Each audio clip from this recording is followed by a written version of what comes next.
What's good, y'all? What's good? What's good? We are live. We are live. Let me try to add my Discord, see if they even want to jump in here. 'Cause people care, but they don't care, but then they care, but then they don't. So, no, I'm just kidding. I'm just talking.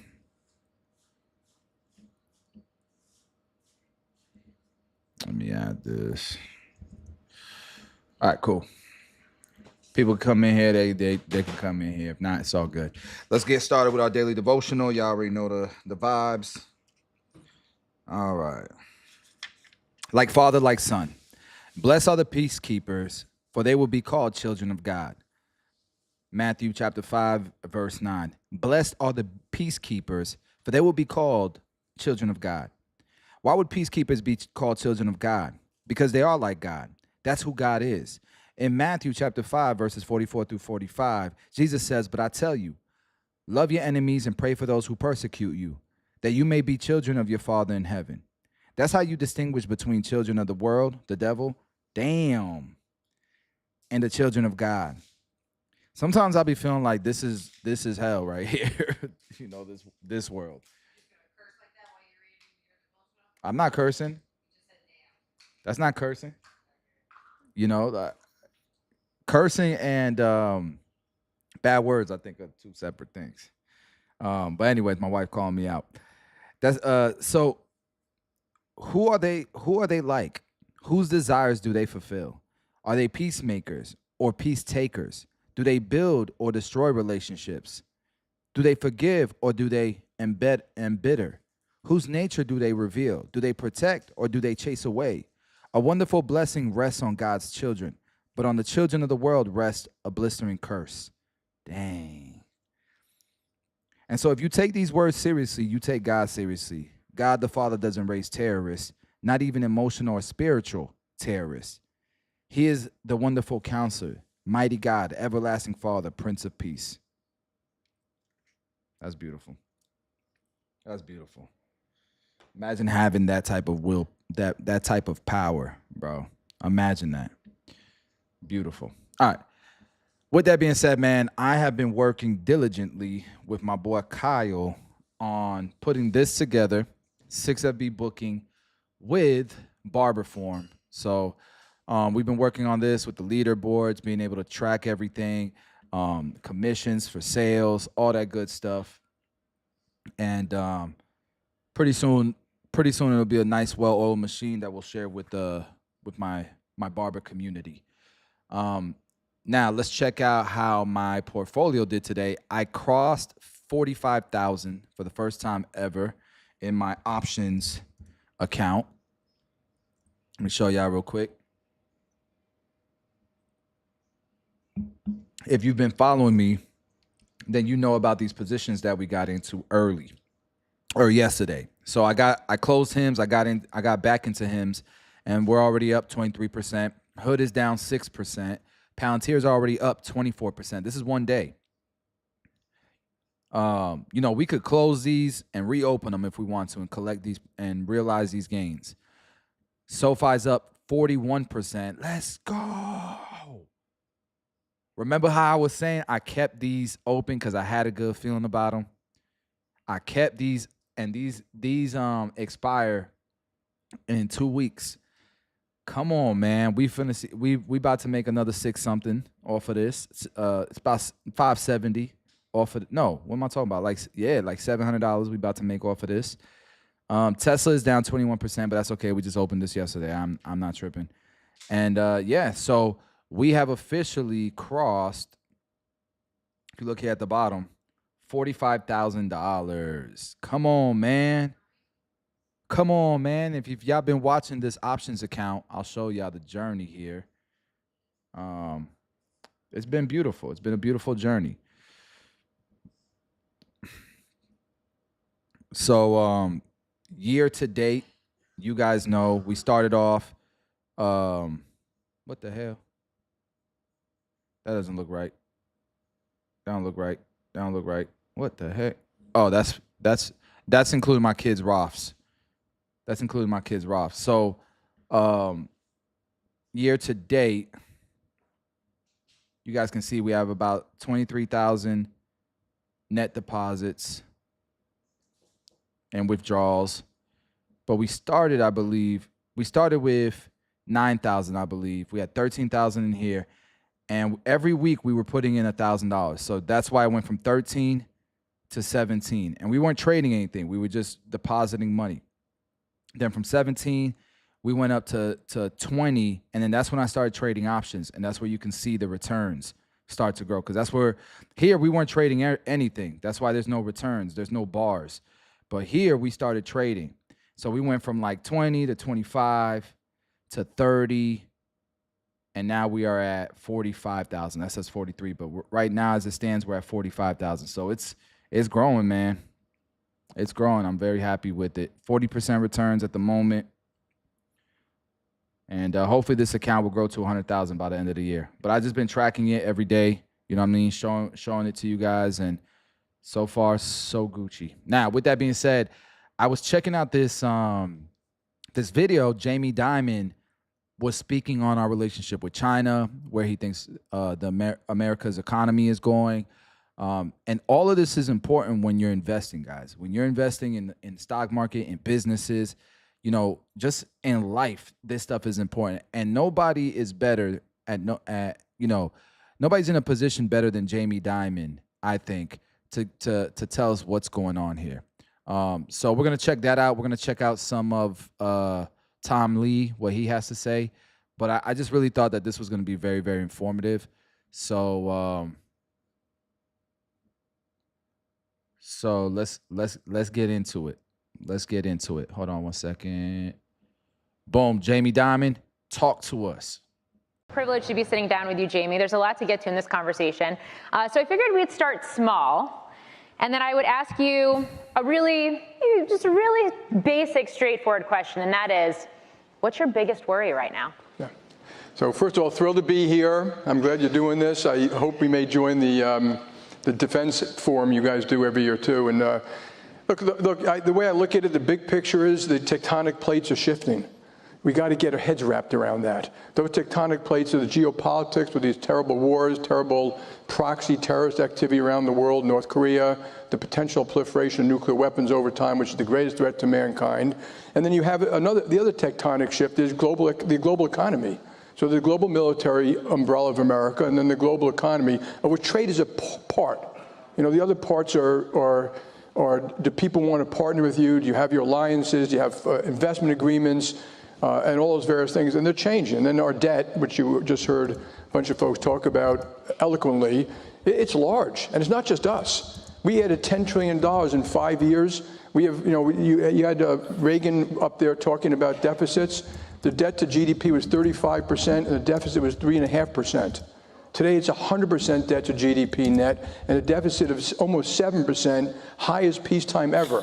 And when the CBO does their numbers, which I don't really trust, by the way, they should do the stress test. Like, what happens if we go into a recession? That 7% will be 10%. And so we have problems, and we got to deal with them. And then the biggest one, underlying both that, is the enemy within. I'm not as worried about China. China is a potential adversary. They're doing a lot of things well. They have a lot of problems. But I really worry about the enemy within. Us. Can we get our own act together, our own values, our own capability, our own management? What you heard today on stage was the amount of mismanagement is extraordinary, by state, by city, for pensions, and that stuff is going to kill us. And guys, haven't I said that? Like, I don't know if what Trump is doing is the answer. I don't know if Doge.gov is the answer. But I do like that there's some checks and balances, and it doesn't have to be another politician, guys. The bureaucracy is getting insane in this country.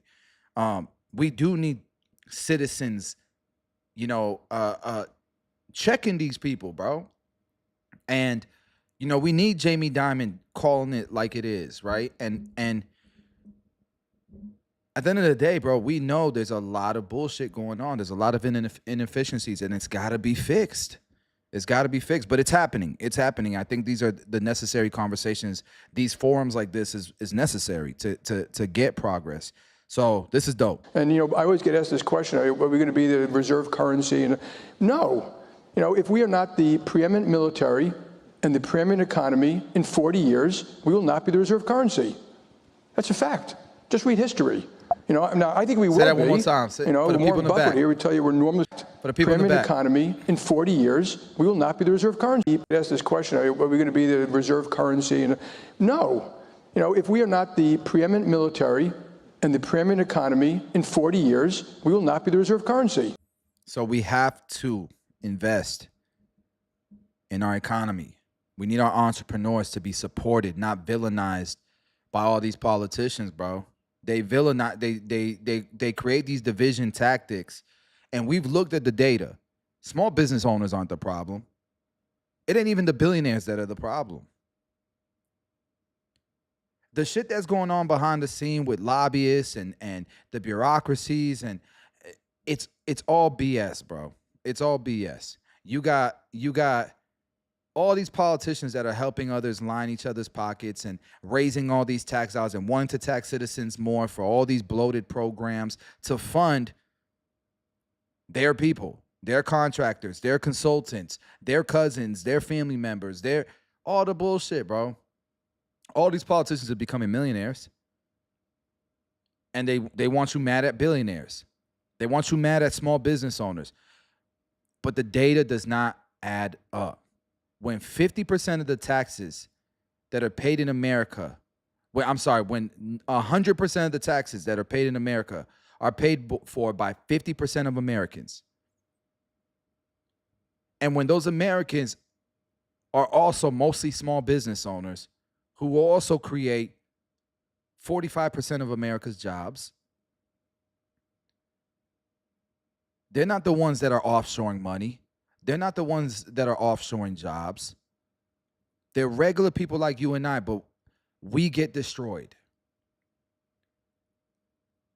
That's why the middle class is disappearing.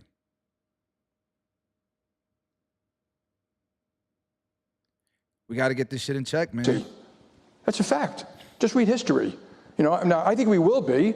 You know, Warren Buffett here would tell you we're enormously resilient. I agree with that. I think this time is different. This time we have to get our act together, and we have to do it very quickly. And guys, I'm sorry to keep pausing, but the reason why this time is different is because it's a new age. It's a new age, guys.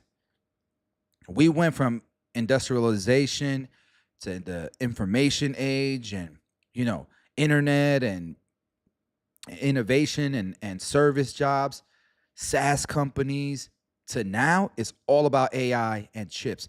And when I tell you, bro, I knew how important chips were and all this stuff, but going deeper into semiconductors and chips and the technology behind them makes me believe in God so much more. It is literal magic that's being done here with these semiconductor chips. I went through a rabbit hole, and we're gonna go through that today with this live stream, because I don't think y'all understand how crazy it is that we have semiconductor chips, that AI exists. It's literal magic. It's scary. Literally, it's scientists making rocks think. How crazy is that? I know it sounds crazy, but we're going to go deeper into that topic. Nonetheless, it is a new age, and people are racing to this. This is why China spent hundreds of billions of dollars, not in more military, even though they spend a lot, right? They do spend a lot in military, but not in a lot of the stupid shit we spent money on. These social programs, just shit that is not going to serve the next generation. They spent it on AI developers, on more engineers, on more technology. We need more of that in America. And I'll be honest with you, we don't need more manufacturing jobs. We need our high schools teaching engineering, mathematics, STEM programs. We need to offer not free education to everybody. Free education if you're going to be a damn AI developer. How about that? We need to be intentional of where we're spending our tax dollars if we want America to continue to be great. And so military is very important, obviously. Shout out to Palantir. but also is the direction that we're going as a country. I love what Jamie Dimon is saying. That was a big answer. There's a lot to dig into there. So the you takeaway is geopolitics. I have a great right? quote for the first thing, too. Someone said the government spends like a drunken sailor, and someone else said, no, a drunken sailor spends his own money. I forgot who said that one. So you're talking about a total realignment of the global order. We're talking about a restructuring and simultaneous reassertion of American hegemony in the middle of all this. Huge gamble afoot right now with some of the policies that are coming out and how they're taking shape. What does it take for it to pay off? You know, just a list of stuff, okay? We have to acknowledge the grievances that have put us in this position to start with, and they're real, okay? Immigration, what the hell were we doing?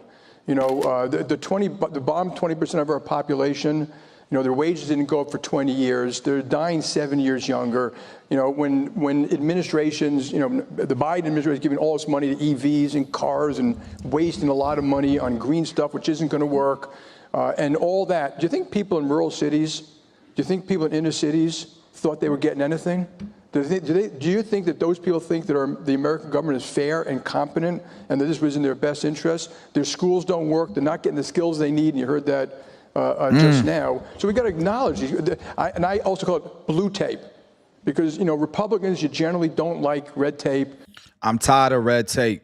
And it's not even that I'm a Republican. I'm an entrepreneur.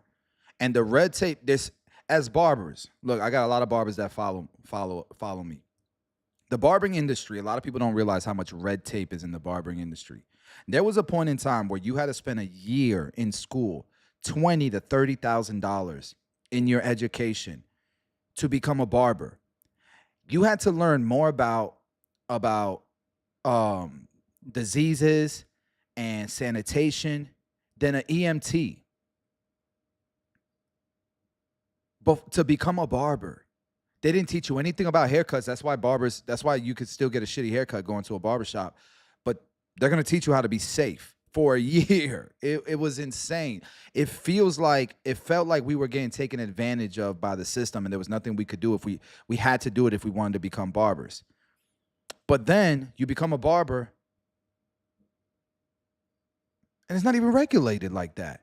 You could go cook at a restaurant, not have to go to school for it, not have to do all these, go to school for a year and spend $20,000, $30,000 to be a chef, but it's regulated in a restaurant. I used to be a general manager at Arby's, and it's crazy regulated. It felt like every 30 to 90 days, somebody would pop in unannounced and would check everything. Where the barbering industry isn't like that at all. It's not very regulated at all. And so it just feels like all this red tape is just making it harder for people to be successful in their careers. A lot of people don't know about that red tape, but that red tape gets crazier as you start to scale and get into other businesses. It took us 60 days just to get permits to open a barbershop. Over 60 days. So here I am, I leased the space. I can't do anything with my business. I leased the space, time is running, the clock is running. You can't get me permitting in less than that. Social Security is being ran by a whole bunch of drawers and files inside of a damn bunker in a cave out there in the middle of nowhere, America. You guys saw that, the IRS thing, Social Security. It's insane. But we have all this technology. Don't worry though, we got all these other programs and stuff that we're spending $20 billion a year for illegal immigration. Like it's bonkers. And so you got all this red tape that's just making it harder for entrepreneurs who build the innovation and build this country and create the jobs and pay the tax dollars, all of these things. So that's how I feel about red tape. Let's hear what Jamie Dimon has to say about blue tape. You understand the devastation of it, but you know most Democrats, they love it. They want more of it, and they want to make it so confusing you can't even meet the rules, so you get punished and fined afterwards. And so, you know, and then you have in permitting, and you know, I call the government the Leviathan that's too weak, can't get stuff done, and too strong. It imposes things on the American public that they're getting sick of, and they should be getting sick of it, and acknowledge that. Celebrate our virtues: freedom of speech, freedom of religion, freedom of enterprise, equal opportunity, And don't get me wrong, red tape is necessary for certain things, but make it efficient. If you're going to do red tape, regulate it. You got red tape for the barbering industry that nobody knows about. A lot of people don't know this, but they got red tape in the barbering industry and you don't even regulate it. Meanwhile, we got buildings collapsing. Like, let's focus our attention and our resources on things that actually freaking matter. Family, God, country, and you can acknowledge the flaws that we have, which are extraordinary. What we did to the black population for years. Don't denigrate the great things of this country, because those are two different things. If you have in any team, if you put a team on the field and the team's torn apart, they're going to lose. And that's kind of us right now. We're not a team anymore, and we don't collaborate. We don't talk that much to each other. Deal with our policies, and this is the enemy within. We've got to fix our permitting, our regulations, our immigration, our taxation, which I think they're on their way. We have to fix our inner city schools, our healthcare system. If we fix those things, we can grow 3% a year, and all these problems will disappear. But the most important is maintain those military alliances, spend whatever you got to spend to have the strongest military in the world, and I think I'm hoping the goal of the Trump administration is this: keep the Western military alliances together. If the world cannot rely on America's military umbrella, we may have paid too much, we have not done it. If the world can't rely on it, they are going to be looking for alternatives. Only one other real alternative out there. Shit's whack, though. Or getting a nuclear weapon. No loyalty. And then maintain and expand and grow our economic alliance. We have tons of treaties, economic treaties. We do a terrible job in development finance, but expand that. The goal, beating up Europe, the goal should be help Europe get stronger. We know what their problems are. Keep them closer. Do the trade agreements and the investment agreements. They'll keep the Western world together. Those two things will keep the world safe and free for democracy. If we don't do those things, the world is not safe and free for democracy. And so that's what we have to do. And people know what they are. We've all written about it. We just have failed to actually do it. Yeah, that was awesome. And we got a part two. Don't go nowhere. We got a part two. Jamie Dimon's in his bag right now. He's in his bag. I want to watch the whole thing. So this is the whole thing, which I will watch. But let's watch this one real quick. That a number of countries, the game plan here is to get to trade deals. How do you think that shakes out? Do you think this ultimately, maybe looking to the end of this year or the end of this term for this president, that we actually end up in closer alliances with some of our trading partners than we had? We did a little bit of too much everything everywhere all at once, so it's hard to step back from that and finish. I think the best we can hope for, and we should hope for, and I think I see them doing this, which is to finish, maybe there's 15 important ones, finish them. There'll be agreements in principle. They will not be trade agreements, but agreements in principle, at least give you a framework, to get things done, and hopefully they could do some in July, August, September, October, November. I would engage with China. I just got back from China last week. They're not scared, folks. There's notion they're going to come bow to America. I wouldn't count on that. And when they have a problem, they put 100,000 engineers on it, and they've been preparing for this for years. But we should engage. And when we do these trade agreements, the most important part is not, making TVs or making furniture or T-shirts or sneakers. Stuff like that. It should be the stuff that relates to national security. Okay, that's rare earths, medical, pharmaceutical ingredients, penicillin, and it's things which closely relate to national security, maybe AI, narrowly done, the chips you're here reading about, and then things which I think are very unfair trade, where they might be using merciless behavior to dominate global industries. That is the stuff of war, by the way. If you read all history, that is what started it. And that might be cars, batteries, solar panels, stuff like that. That we should do with their allies. It's not going to do America a great job if we come and hold it off, but we don't stop them, beggaring thy neighbor or beggaring Europe. So we have to be we should be doing some of that with their allies. What you're getting at is and our allies need our help, by the way. They know they need to do some of these things, and some of them won't be able to do it without us. There's this expanding intersection between industrial policy in this country and national security, which sort of gets at what you're talking about with some of these different industries. And it's spanning the last couple of administrations. Everybody devils in the details in terms of how the policies shake out across administrations. But I guess to that point, do we need to rethink what constitutes national security? I wouldn't rethink it. We know what constitutes national security. We need, I was saying we shouldn't be stockpiling Bitcoin. We should be stockpiling guns, bullets, tanks, planes, drones, rare earths. We know what we need to do. This is not a mystery. Did you say stockpiling Bitcoin? I said we shouldn't be stockpiling Bitcoin. Oh, it shouldn't be. Okay. We should be stockpiling bullets. Okay. The military guys tell you that, if there's a war in the South China Sea, we have missiles for 7 days. Okay, come on. I mean, we can't say that with a straight face and think that's okay. So we know what to do. We just got to now go about doing it. Get the people together, roll up our sleeves, have the debates, do some privately, do some publicly. JB Moore is going to publish we call it the Defense Action Form, something that shows we don't leave excess surplus production capability for missiles or bullets or bombs.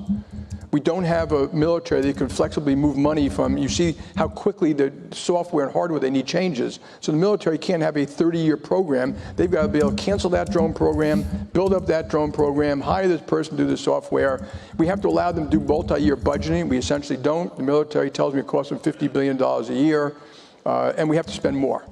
I mean, so I can go on and on and on. We're going to lay out all these things and hopefully help. Just get going there. I think they know, by the way. I think all of us in this room know about this. It's just now we have to do it. When you talk about spending more, a lot of focus on the I'll add one of the things that is important. I know, Jason, you've done, I don't know if he's in the room, has done a great job getting this one big bill through. The American people, okay, they know that when they see money going to Washington, D.C., and you could be a Democrat or Republican, my most liberal elite Democrats, I always ask them, do you personally believe that sending another $1 trillion down to D.C. is going to make the country better? No. Do you think it's going to be used for good stuff, or is it just going to go to the interest groups? But my criticism... That's my point. This is what happens. Politicians on the left and the right, they push for these bills. They push for these bills. We pass $200 billion bill. Okay. That includes some energy thing, right? Some energy initiative, which is going to go to overpriced consultants who are cousins or in-laws, brother-in-law of a politician.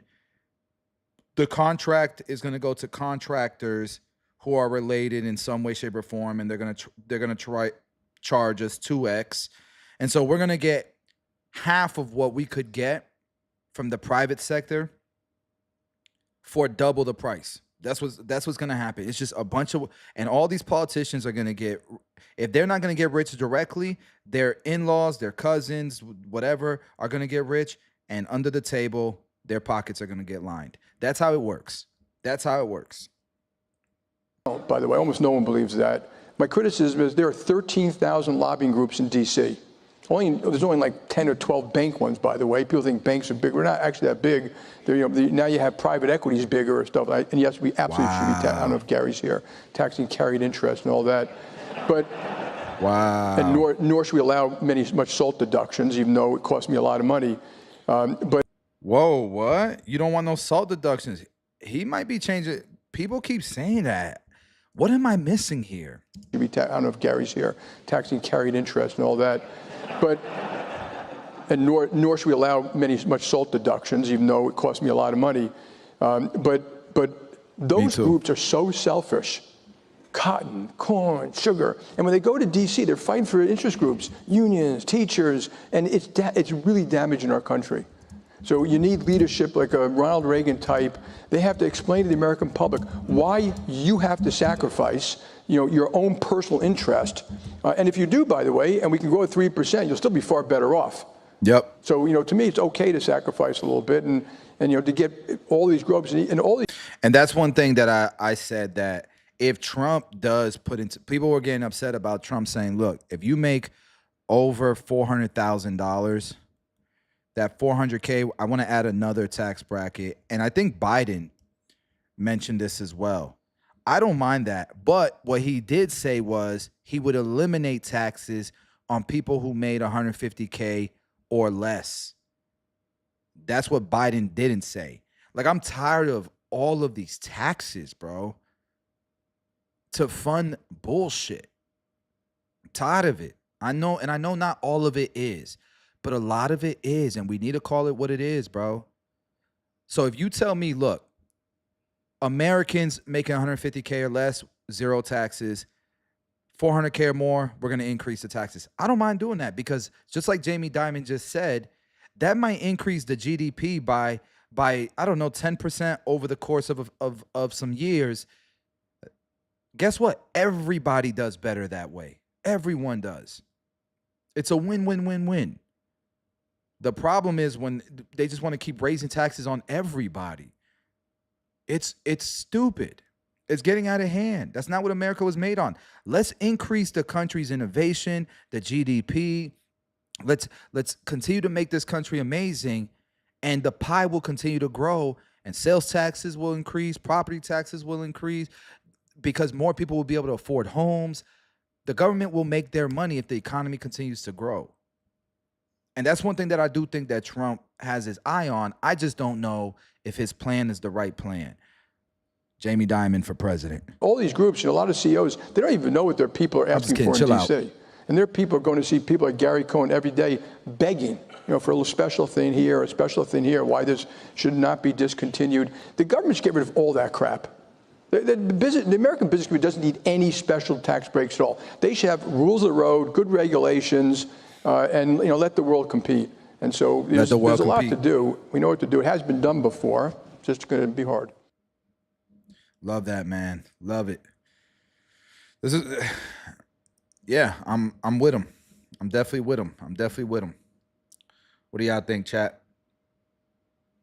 What do y'all think? All right, cool. Let's continue here.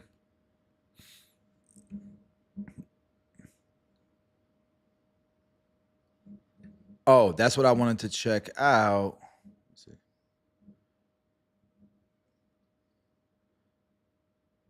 There's some crazy stuff going on with China and all that. So I want to watch this real quick. But I want to I want to see like a summary of what happened in the market today.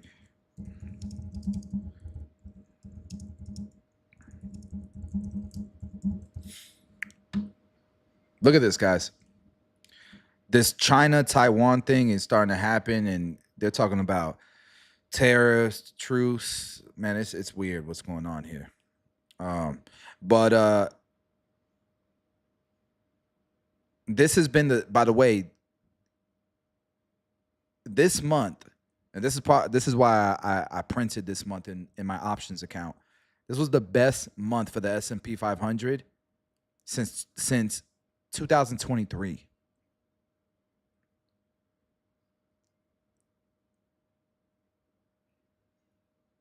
Crazy.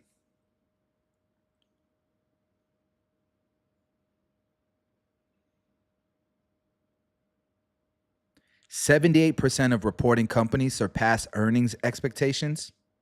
Dell went crazy. It's the AI thing, right? Inflation.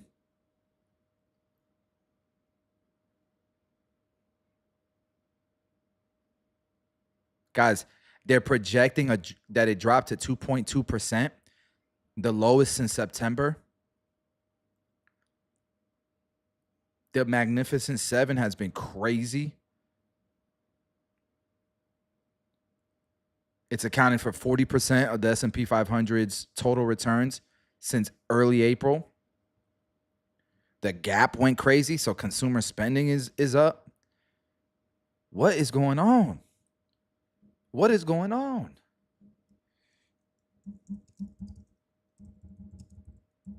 Fear and Greed Index, let's look at that. We're at 62. Man, it is.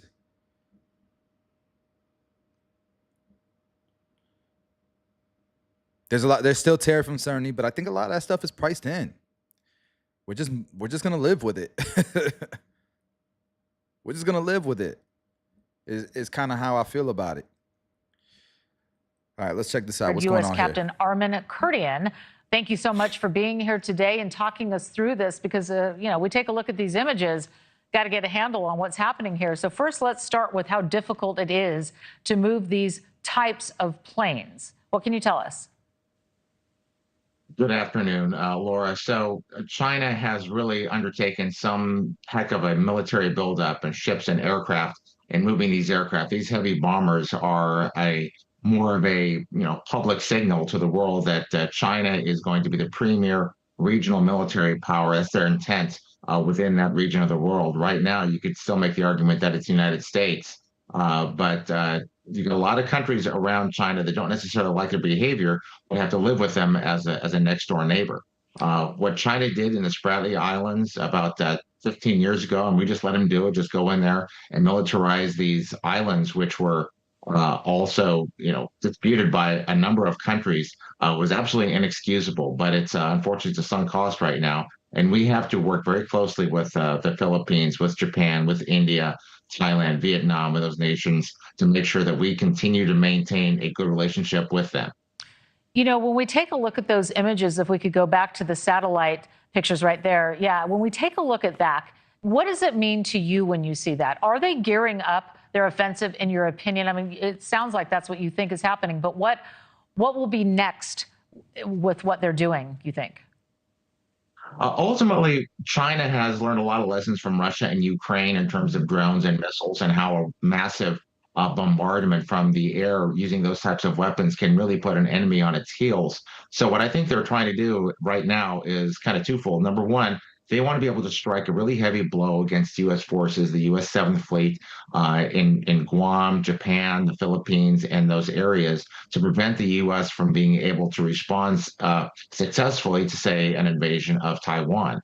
And you wouldn't necessarily need to have your amphibious forces fully in place before you actually did that. You'd be able to do it. Then you might have a couple of weeks before the U.S. would be able to actually get mass forces in theater. It might be up to the U.S. Air Force to actually stop China from crossing the South China Sea and the Taiwan Straits to come into Taiwan. So it's a dual-hatted kind of thrust.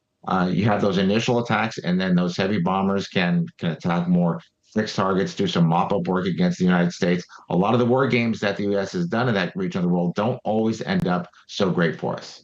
Yeah, I was just going to ask you, what does this mean for the United States? And what can you tell us about the ships that we have as our country in the South China Sea area?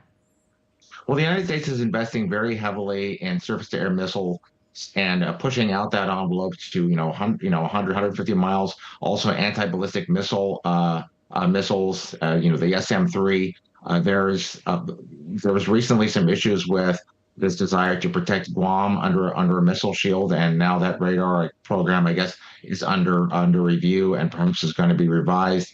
But Guam is going to be a major target. Those ships are generally speaking, all on full alert, except for maybe a couple of months out of the year when they're undergoing their standard maintenance availability. But I think what it's going to show is that even when the 7th Fleet is maybe, in its more lower level of readiness in a couple parts of the year, that might be the time when China wants to go in and commit an attack.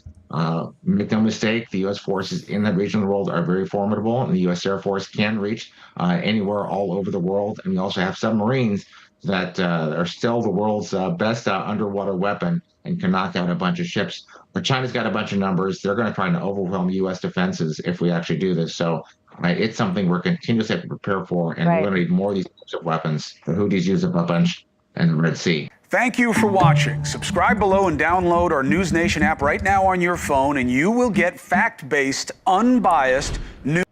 All right, cool. So there's that. Look at this.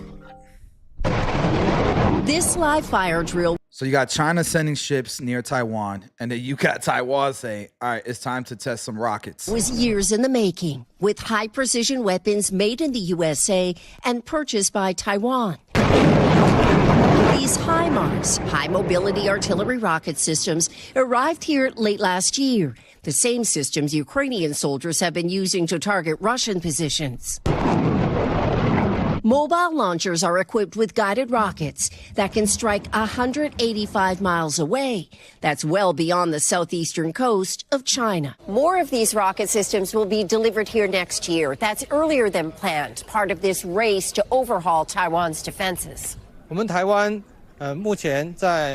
This colonel said, we have 100% confidence in our readiness, new equipment, and strategy. Taiwan is a self-governing democracy that Beijing claims as its own.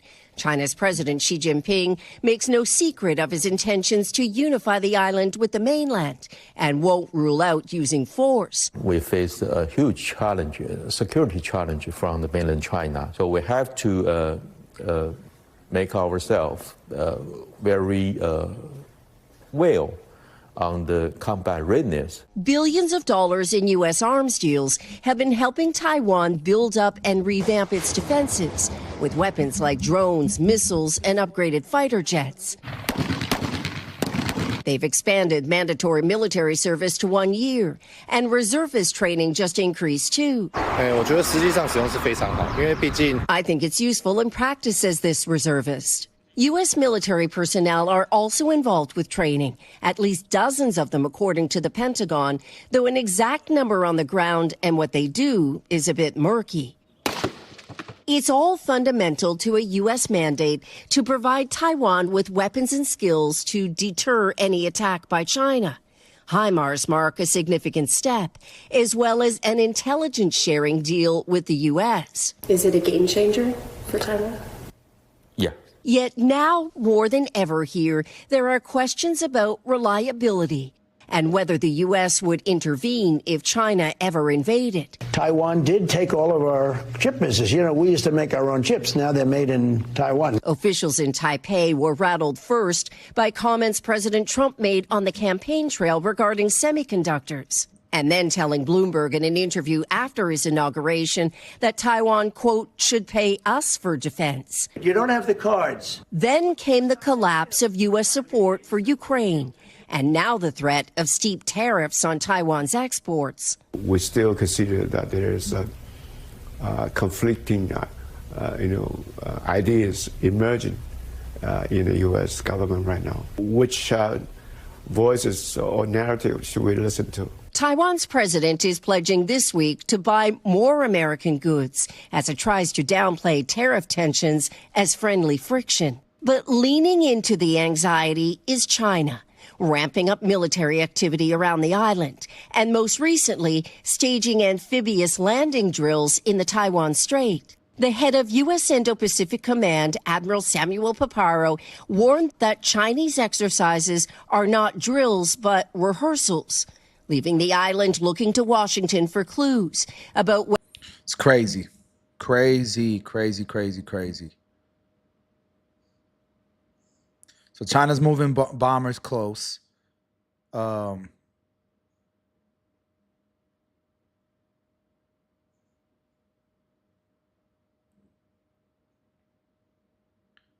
Close by. Taiwan is testing rockets now. Let's take a look at this.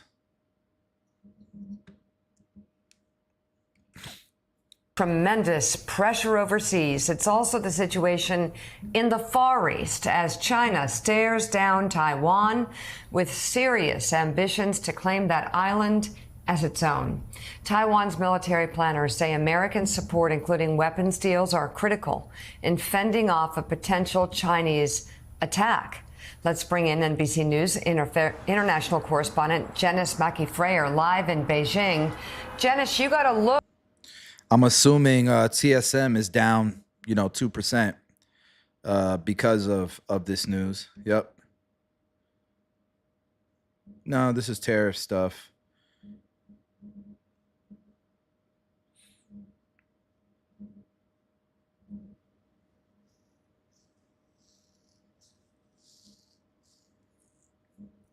Nothing on this war stuff, but this is kind of, I think this a lot of this news is from aftermarket. How Taiwan is racing to overhaul its military and get Trump's backing. What can you tell us? Well, Mika, the U.S. has long been a key backer for Taiwan with billions of dollars in weapons deals. These are purchases, not military aid, as well as U.S. training assistance. Less clear is how far U.S. support would go. Namely, would the U.S. defend Taiwan? This is a looming question in Taipei these days as officials face not only heightened military activity by China around the island, but mixed messaging from the White House. This live fire drill was years in the making. with high-precision weapons made in the USA and purchased by Taiwan. These HIMARS, high-mobility artillery rocket systems, arrived here late last year, the same systems Ukrainian soldiers have been using to target Russian positions. Mobile launchers are equipped with guided rockets that can strike 185 miles away. That's well beyond the southeastern coast of China. More of these rocket systems will be delivered here next year. That's earlier than planned, part of this race to overhaul Taiwan's defenses. This colonel said, "We have 100% confidence in our readiness, new equipment, and strategy." Taiwan is a self-governing democracy that Beijing claims as its own. China's President Xi Jinping makes no secret of his intentions to unify the island with the mainland and won't rule out using force. We face a huge challenge, a security challenge from the mainland China. So we have to make ourselves very well on the combat readiness. Billions of dollars in U.S. arms deals have been helping Taiwan build up and revamp its defenses with weapons like drones, missiles, and upgraded fighter jets. They've expanded mandatory military service to 1 year, and reservist training just increased too. I think it's useful in practice, says this reservist. U.S. military personnel are also involved with training, at least dozens of them according to the Pentagon, though an exact number on the ground and what they do is a bit murky. It's all fundamental to a U.S. mandate to provide Taiwan with weapons and skills to deter any attack by China. HIMARS mark a significant step, as well as an intelligence sharing deal with the U.S. Is it a game changer for Taiwan? Yeah. Yet now, more than ever here, there are questions about reliability and whether the U.S. would intervene if China ever invaded. Taiwan did take all of our chip business. You know, we used to make our own chips. Now they're made in Taiwan. Officials in Taipei were rattled first by comments President Trump made on the campaign trail regarding semiconductors, and then telling Bloomberg in an interview after his inauguration that Taiwan, quote, should pay us for defense. You don't have the cards. Then came the collapse of U.S. support for Ukraine, and now the threat of steep tariffs on Taiwan's exports. We still consider that there is conflicting ideas emerging in the U.S. government right now. Which voices or narratives should we listen to? Taiwan's president is pledging this week to buy more American goods as it tries to downplay tariff tensions as friendly friction. But leaning into the anxiety is China, ramping up military activity around the island, and most recently, staging amphibious landing drills in the Taiwan Strait. The head of U.S. Indo-Pacific Command, Admiral Samuel Paparo, warned that Chinese exercises are not drills but rehearsals, leaving the island looking to Washington for clues about whether more deals will equal a deterrent for China or just more uncertainty. Taiwan's government boosted defense spending to 3% of the island's budget to show that it is doing more to defend itself. But President Trump and others in the administration have said it should be 10%. There is talk of more weapons deals in the works, possibly exceeding what Taiwan bought during Trump's first term. So I want you guys to see these ships that China had made. Could one day be used to deliver an unprecedented number of troops and equipment in an amphibious invasion. It's being built by China in a shipyard constructing vessels that are changing modern warfare. As Beijing escalates its military activity around Taiwan and rapidly builds its naval and civilian fleets, China's threat to seize the island could be coming closer to reality.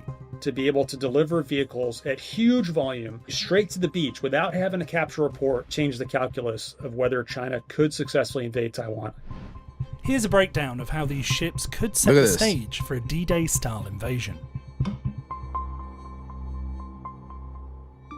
The vessels were built here at this island shipyard in Guangzhou, China. This is a major shipyard. It's used to construct both military and civilian vessels. Thomas Shugart is a defense analyst and This is taking too long. Let's take a look at this. And that ships can moor with. Look, so it's like it's a bunch of ships, right?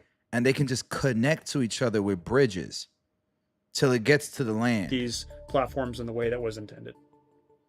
China regularly uses its civilian fleet of what are known as roll-on, roll-off ferries in military transport exercises, and has demonstrated they can carry some of its heaviest vehicles.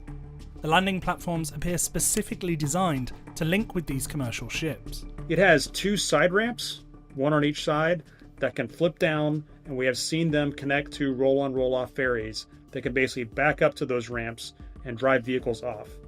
On the side of the platform are what are called camels, which are these big rubber bumpers, essentially, that allow full-size ships to come up and nest up against the side of the platform. So the ferry that we see alongside here is called the Changlagongzhu. It is a ferry that has been seen in numerous times during PLA exercises.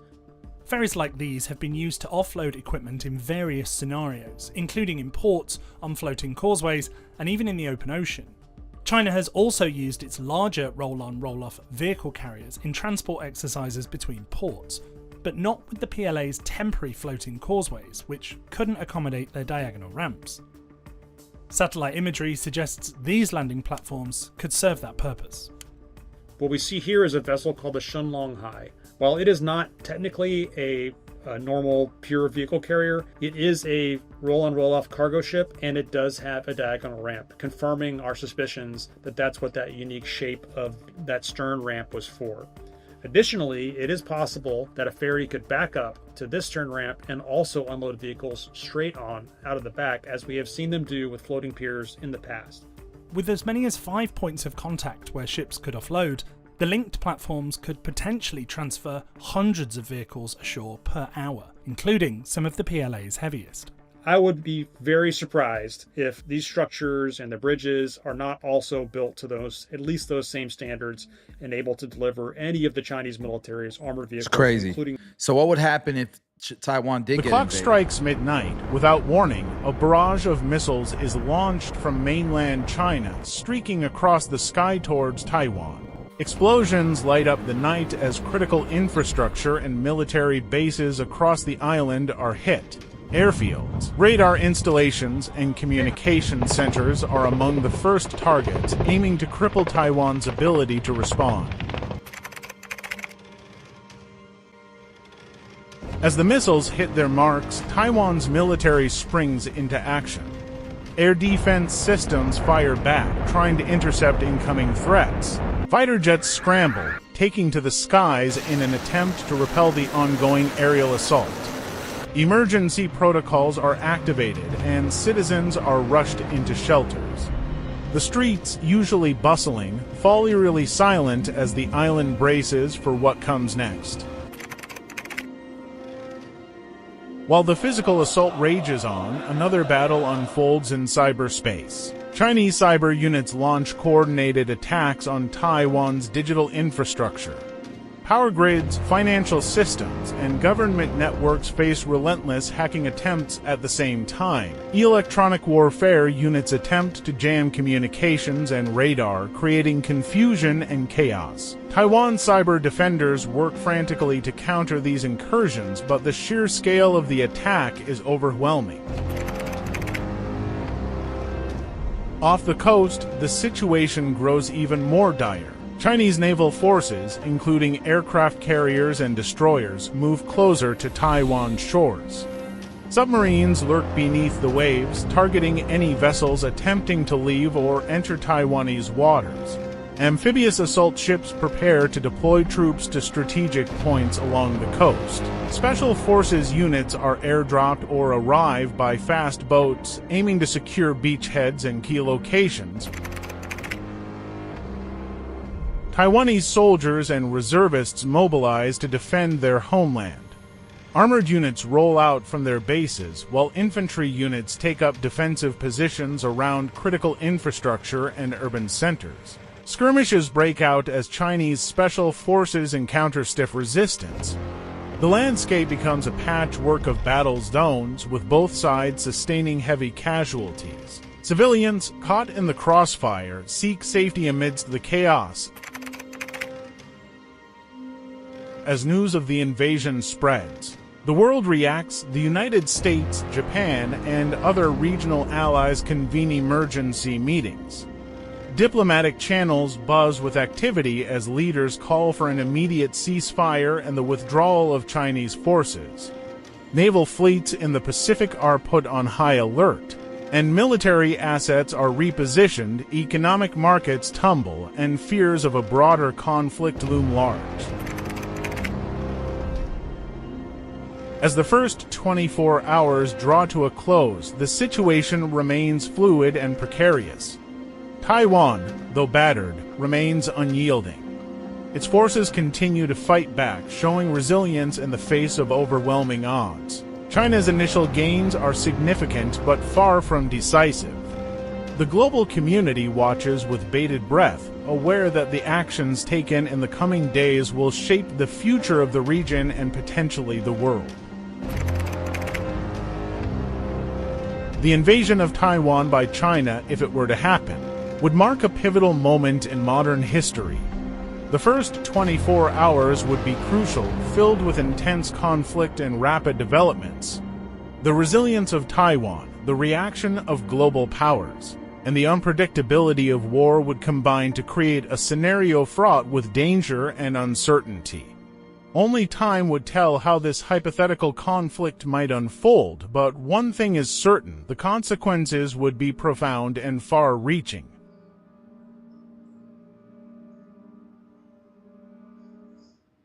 Crazy. All right, well, we have all this going on, and on top of that, we got Trump beefing with China. Mentioned it this morning, reportedly on stalled talks with China, arguing the country has, quote, totally violated its agreement with the U.S. Let's get to Eunice Yoon. She's in Beijing. She has more for us and perhaps a response as well from the government over there. Eunice. Thanks, David. Well, you know, so far the Chinese have not responded. But what President Trump is probably talking about is that the Chinese have been dragging their feet on removing export controls of certain rare earth metals. So in that Geneva agreement, the Chinese not only agreed to remove counter tariffs, but also certain non-tariff measures. The rare earths export curbs were not specifically named, but the non-tariff measures were supposed to be ones that were imposed in April. So it was widely expected that the Chinese would remove these export curbs.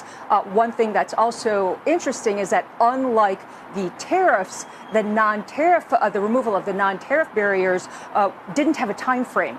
So there's been a lot of discussion here as to why the Chinese are not removing these rare earth export curbs. One camp believes that it could be a processing issue. The other camp believes that this is being purposely done in order to gain leverage on the future negotiations. And I have to say, guys, that this is quite a standard Chinese negotiating tactic where there have been plenty of business people who've said that the Chinese often will stick to the letter of an agreement, but not necessarily to the spirit of an agreement, or sometimes when they're in negotiations with the Chinese, that the Chinese will reinterpret certain agreements after the fact. And so because of that, people are seeing this, at least in the business community, as a way for the Chinese to gain leverage in order to not to make some sort of concession.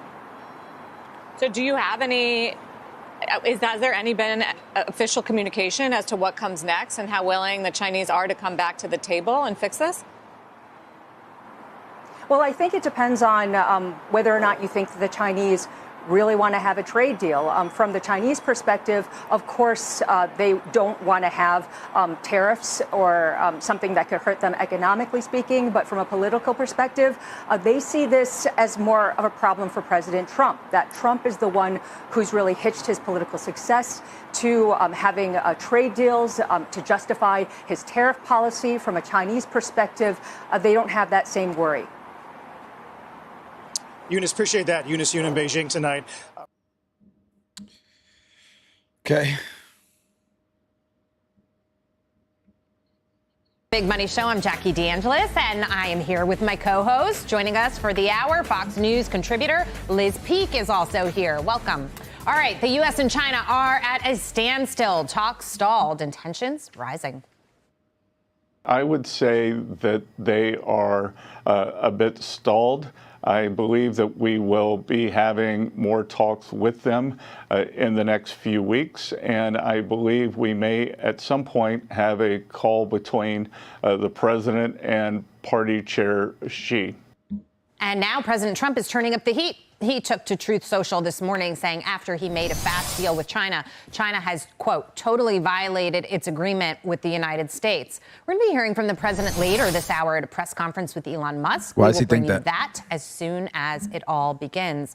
So, Liz Peek, you're the new voice at the table, and I want to get your take on China. I've heard that line before, that China's violated its part of the agreement. They never stand up and do what they say they're going to do. It's kind of part of their playbook. No surprise here. But the question is, especially with this tariff stuff now in court, how the president is going to hold their feet to the fire this time. Well, I think it's a good question. I mean, I think he's being tapped along, to use his language, by Xi. Xi is looking at this, what's going on in the courts. He's looking at public opinion in America, which is very anti-tariff. At least that's our news media, with the exception of some, pretty beating up Trump about tariffs. But I think it's kind of important occasionally to go back to the beginning here. So the reason why he's saying that is because Beijing failed to resume rare earth mineral exports as stipulated in the deal. So this agreement was reached in mid-May 2025 during talks in Geneva, involved both nations agreeing to a 90-day suspension of elevated tariffs and the resumption of critical mineral exports by China. So I guess they have not resumed it, and so that's why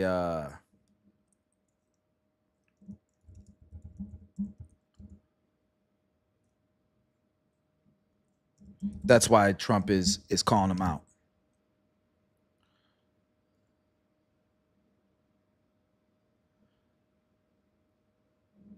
So with that being said, I want to watch this video.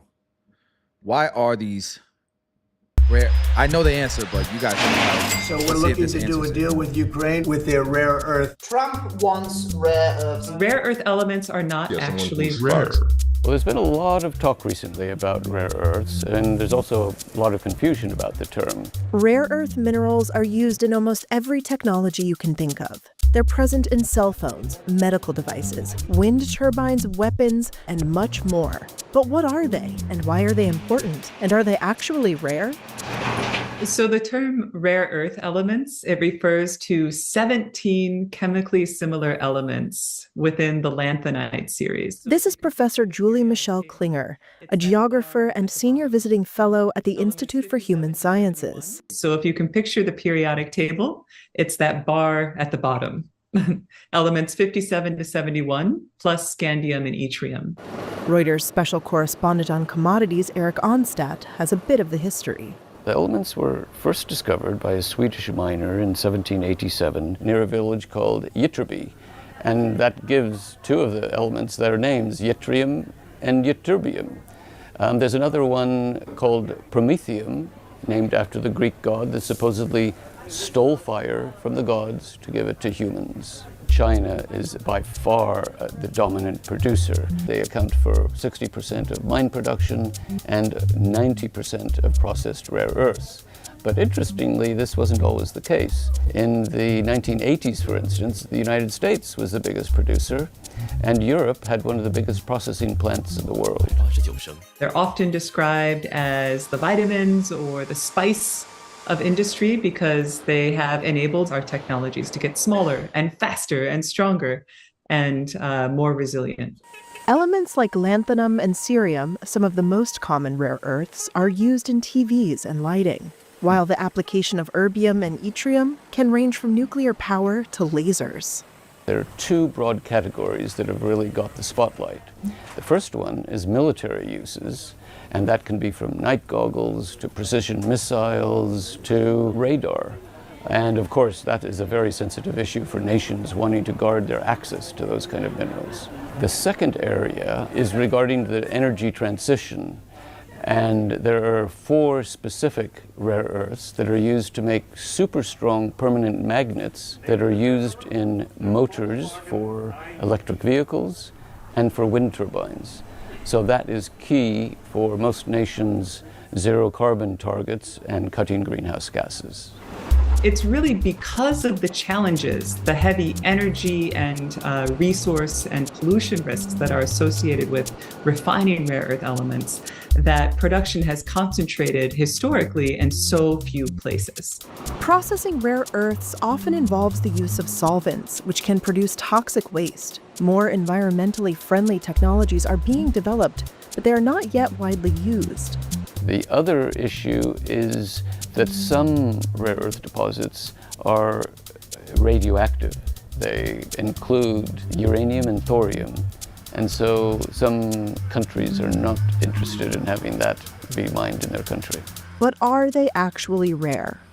Not really. They're found all over the world, and in terms of the deposits, no, they're not actually rare. What's rare about them is sometimes they're found in very small quantities, and in addition to that, they're mixed with all kinds of other minerals. The difficulty is sometimes extracting each single rare earth from all the other minerals that are involved in the deposit. And you've been tracked.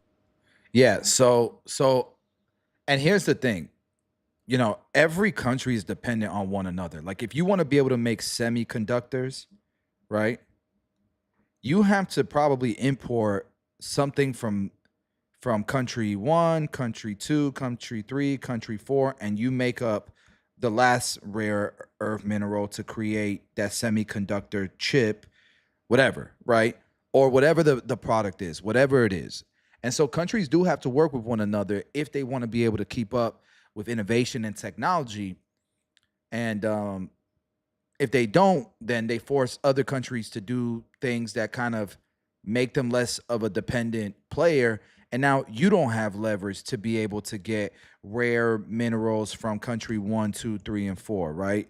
I guess that's the gist of it.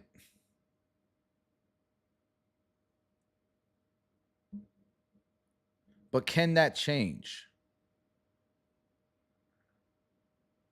Let's listen to what the rare earth policies in China are.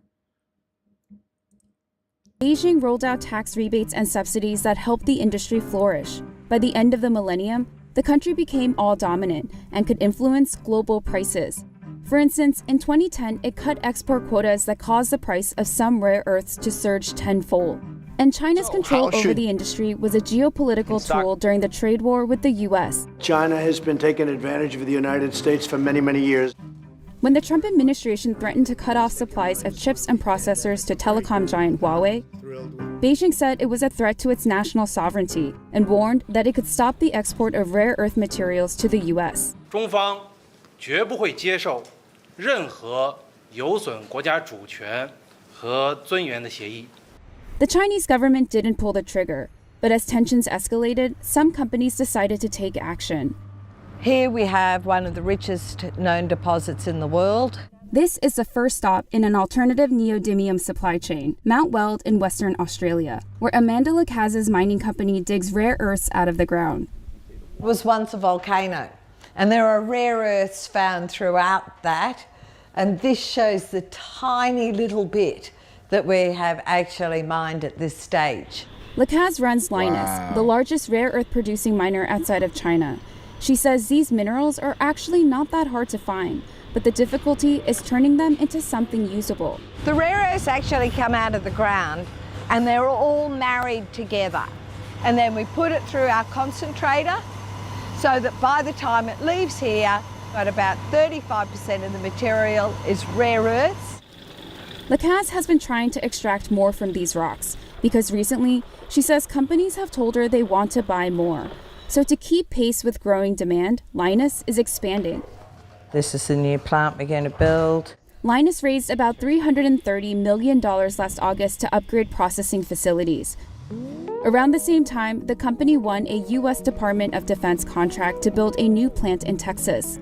It would process rare earths needed to produce military weapons and electronics. Once these expansions are finished, industry analysts expect Lynas to produce a quarter of the world's concentrated rare earth.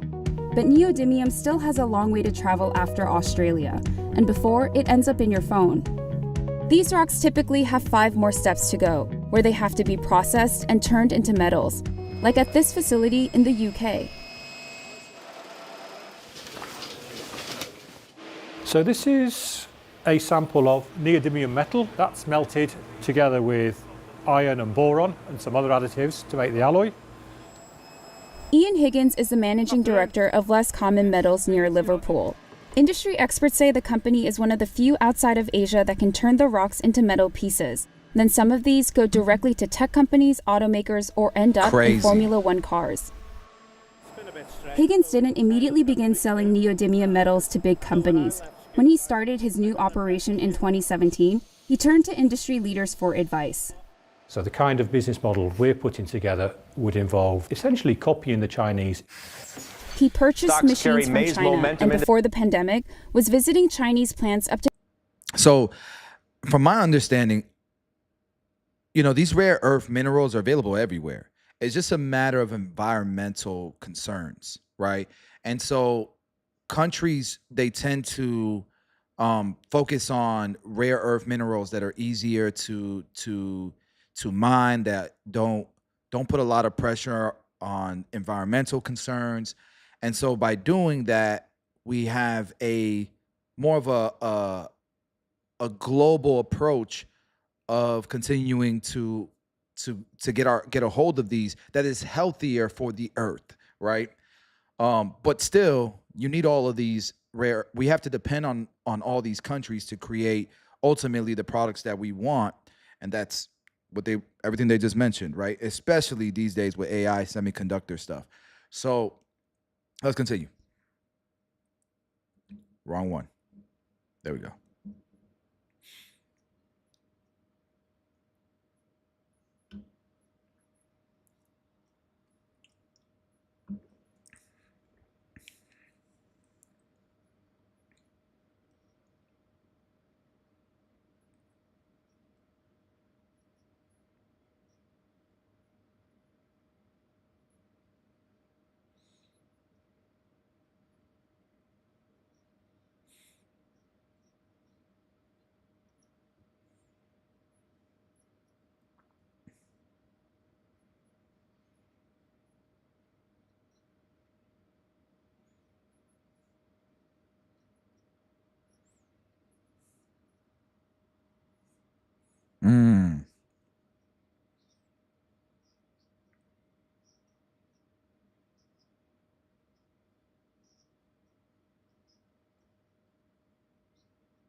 Yeah.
Yep.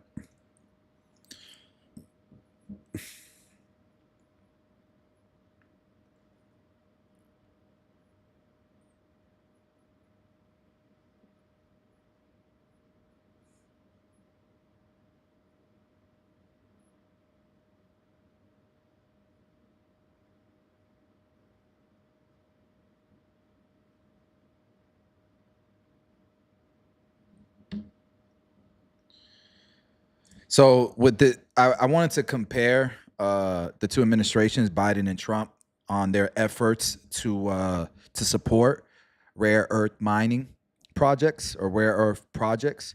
And so the domestic focus, Biden's domestic focus was investment in processing and, of course, clean energy integration. Where Trump is like, bro, less red tape, deregulation to boost mining activities. Okay? I like both. International strategy under Biden was strengthening alliances with Australia. And Linus right here, who you see, this is Australia, right? So that makes sense. Where Trump securing foreign mineral rights, like the Ukraine deal, both are good. Environmental approach, so emphasis on sustainable practices, more red tape, pretty much. Which, look, we need it to be sustainable, but y'all don't think it got kind of crazy? Where Trump was prioritization of rapid development over regulations. And I tend to agree with this. As an entrepreneur. Supply chain diversification. So Biden's administration was enhancing non-China sources via financial tools. And then Trump is aggressive pursuit of global mineral assets. So those are the two differences. And so this is what's causing the issues with tariffs with China. It's AI at the end of the day. It's semiconductors. It's the war. It's not the war, but the race to the next golden age. It's a new age, bro. We're done with SaaS. We're done with the internet age, all that. Like cryptocurrency was a little bit of an age, but it's like, it's cool, but it's nothing in comparison to AI, robotics, automation. That's the next age, and that's the race. And that's what a lot of these tensions, I think, are coming from. Now, as investors, as entrepreneurs, as people, how does this affect our lives? I really want to see, all of, because this is going to be ongoing. This is never going to stop. This stuff right here, right?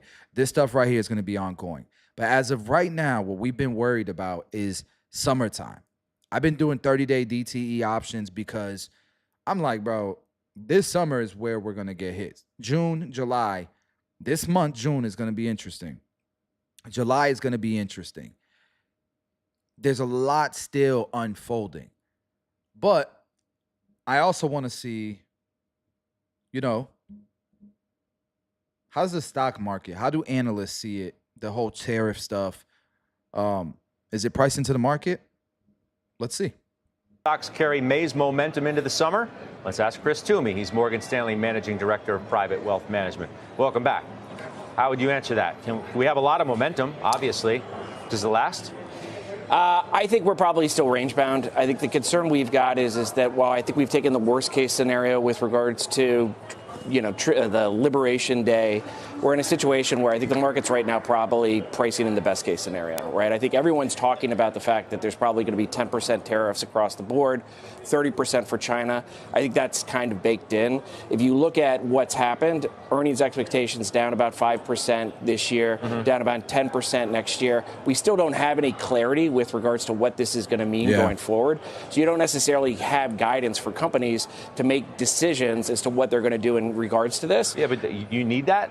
I mean, if I told you, here, let me pick this. If I told you, okay, 10% baseline tariffs, but we're going to have tax relief and we're going to have deregulation, which, Jamie Dimon went down the list today of all the things that you need to fix that the regulators just have too much of a hold on. Oh, and by the way, because now the Fed knows what's going on, you're going to have tax cuts too. And earnings were already better than expected. Where's the negative in that? So look, I think the earnings were better than expected after coming down. Yeah, they were way better. And I think they're also expensive now, right? So we're still at 22. Expectations have come down. So from a pricing standpoint, the market's still expensive. If you look at the Mag 7, they're still now north of 40% or 40 PE, right? So in our minds, the market's not really pricing in some of these risks that we still haven't worked out, right? And so for our mind, until you get some of that clarity, I think we'll be range bound. I think the good news is we've taken the worst case scenario out of this. I think until we resolve some of these trade disputes, until we actually pass through this triple B bill, until we get some real certainty within the bond market, we would still be a little bit cautious with regards to public. The market's not going to wait until the bill is signed, sealed, and delivered. Well, I think I mean, doesn't the market anticipate stuff like this, and probably already has to some degree, wouldn't you say? Well, look, I think that's the point. Is I think their positioning is probably too positive. In our minds, we still think if you look at GDP growth next year or this coming year, it's coming down. I think prices are going to go up. I think the Fed, as we heard yesterday, is still on hold. So what we've done is we've taken our earnings expectations down. We've modeled in the fact that the Fed is going to continue to be dovish this year. And our expectation is maybe second half, once we get through some of these things during the summer, we start looking into 2026. And to your point, some of these other things that we're seeing start becoming more prevalent, right? So we're in a situation where we start to see deregulation coming in, which should be beneficial for financials, which we're starting to add to. We also think once the bill is passed, we'll get some real confirmation that we're going to be investing into the U.S., that'll spur economic growth. So we're adding to some cyclicals a little bit in industrials and in energy, but we still think the market's probably expensive right now, and we don't want you to get too aggressive right now from a positioning standpoint. Part of your answer just now, you said prices are going to go up. What prices? What are you talking about? Like consumer prices? Well, prices with regards to stocks or prices with regards? I don't know. You answered the question, and you were listing all the things that were going to happen. And one of the things you said were prices were going to go up. So you talk about companies raising their prices? So there is going to be inflation, right? So you've got demand coming down, you've got prices going up because, their tariffs are going to go from 3% to 10%. So that needs to be built into earnings, right? So whether or not companies are going to feel that pain, whether corporations are going to feel that pain, whether consumers or governments are going to feel it, it's going to draw growth down, right? The good news is deflationary, isn't it? No, that's inflationary. So prices are going down. Demand is coming down. Demand comes down. That's deflationary. It's stagflationary, right? So prices are going to stay high or go higher, right? Because costs are going higher. You've got a situation where the global supply chain, where a lot of it is on demand with regards to coming out of China, that's at 30%. We still haven't resolved that, right? And so you can see that with companies that have direct connectivity to China actually not doing as well. You can see that in the Mag 7, and you can see that in the rest of the overall S&P 500. So in our minds, that's going to be a stagflation issue. If we do see GDP growth coming down, that might give us the opportunity for the Fed to step in next year and start cutting rates, and that we think would be next year. Yes. So you don't think they're going to do anything this year? No, we don't think they move on the data until looking at something in September or October, and then that would probably foresee something happening in next year. Yeah, I tend to agree, man. So. There's all these talks about, tariffs and all these issues, all these concerns. But yeah, a lot of it's priced in. A lot of it is priced in at this point. But anything could happen. Shit could get a lot worse or shit could get better. You gotta kind of see, where you feel about it. And that's why I'm tapping in every day, looking at, the sentiment of what's going on. But I think things are good. I think things are good so far with all these tariff talks and all this. I did see so we know that the tariff, a lot of people were like, oh, they blocked the tariffs. What now? Bro, I covered this yesterday. It's already been appealed. The tariffs are still going, and it's probably going to be one of those things that worst case scenario for Trump is he drags this on for a couple of years, and by the time he's out of office, people will vote according to whether they believed in tariffs or not in the next administration. But he will continue the tariff thing, and he just increased tariffs on steel to protect the U.S. steel economy. He just doubled it to 50%. So, and I've seen people like Hasanabi, laughing about it, reacting to it, made a whole video about it, and just for everybody knew it was just going to get appealed. So, and chances are, we were listening to CNN, And they had people on CNN saying chances are it's going to go to the Supreme Court, and the Supreme Court is going to allow the tariffs to happen. I had somebody comment saying, yo, why are we letting him do illegal things? This is why checks and balances are important. Just because, you know, there's a law in place that's never been enacted or whatever, or not a law in place, but there's things in our government that have never been enacted, doesn't mean that they can't be. Right. And that's why we have checks and balances. So you have judges that blocked it. Then it's going to get appealed. It's going to go to the courts. It's going to go to the Supreme Court, all that stuff. And all those checks and balances are going to decide whether or not this is legal or not. You know, just because everyone doesn't agree with something that the president's doing, whether they're Democrats, they're Republicans, or independents. Right. That doesn't matter. What matters is that it goes through the system and that the checks and balances happen. And if it goes through and the checks and balances happen and it's good, then it's good. And even when it is good, people will vote accordingly the next administration. So nothing's ever permanent. You know what I mean? That's what makes our country great, no? Now, with that being said,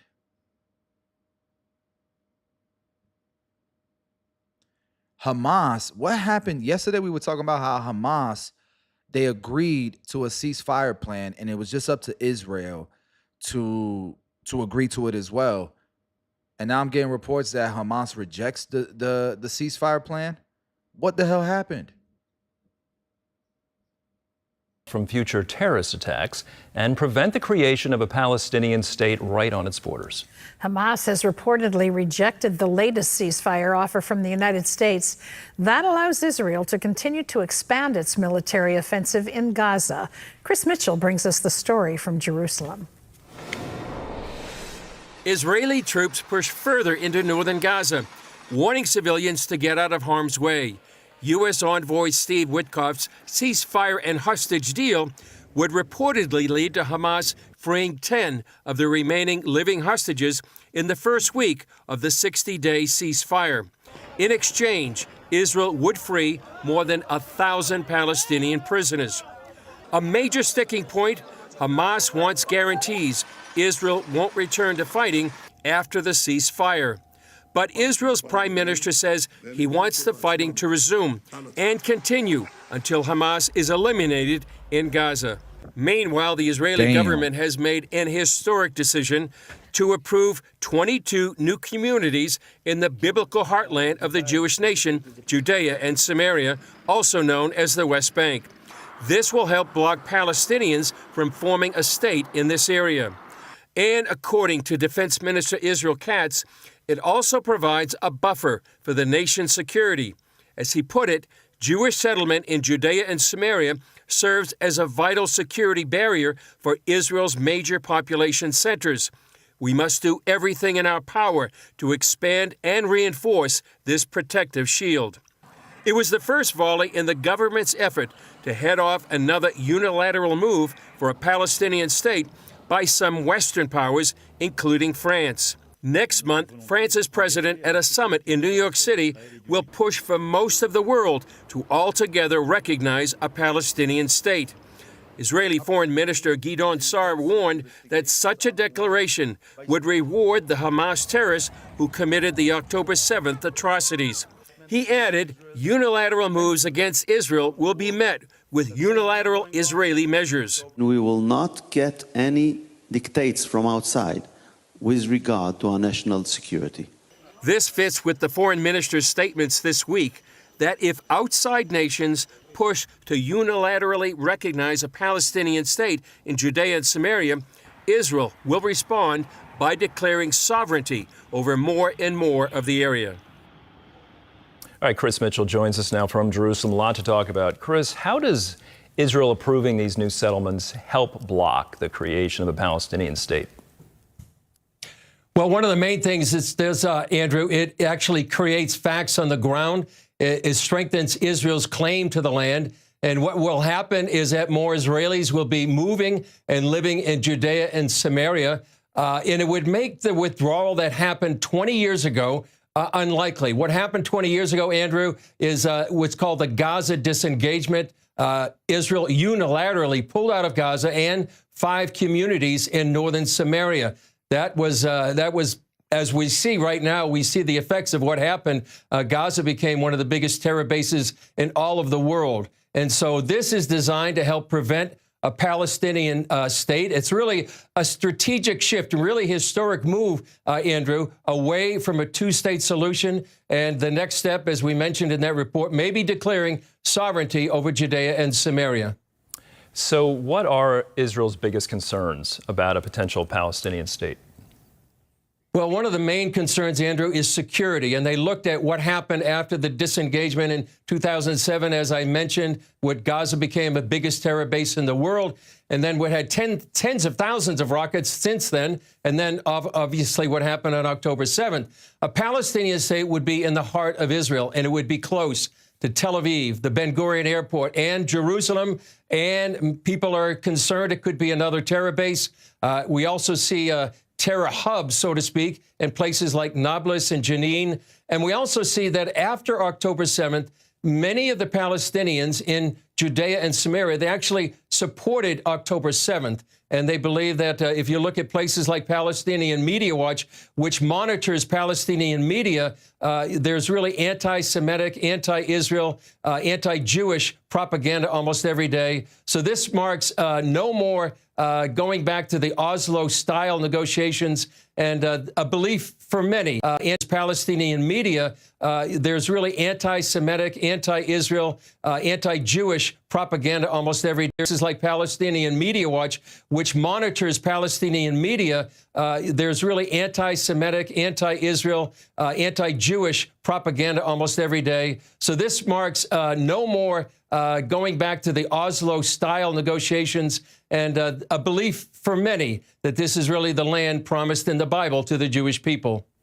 All right, Chris, let's talk about the war in Gaza. There's a new way to distribute humanitarian aid to the Palestinians there. What impact does that have on Hamas?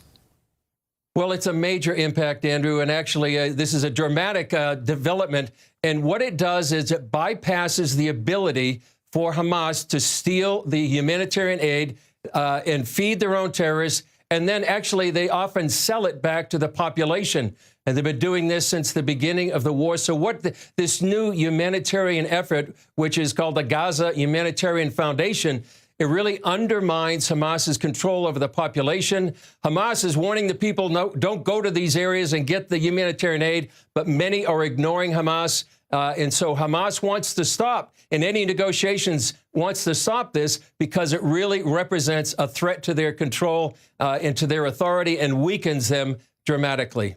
All right, Chris, while I have you, let's talk about another layer in all of this. There are ongoing reports of worries in Israel about a possible Trump administration nuclear deal with Iran. What are those concerns Israel has? Well, over here, Andrew, they don't trust Iran. Iran violated the 2015 JCPOA. That was an agreement that was designed to limit Iran's nuclear program. And over here, they believe that a bad deal by the U.S. and Iran would allow Iran to continue to enrich uranium. And they believe over here that Iran is committed ideologically and theologically to nuclear weapons, part of their belief in the return of the Shiite Messiah, the Mahdi. And they believe diplomacy really is not going to stop Iran. And while this window continues. While we're listening to that, this is Palestinian Media Watch. You guys can see like comics here. They have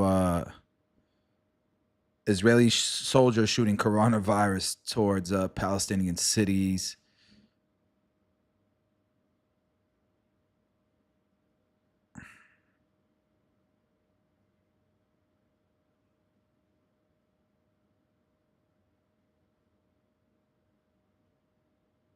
It's crazy.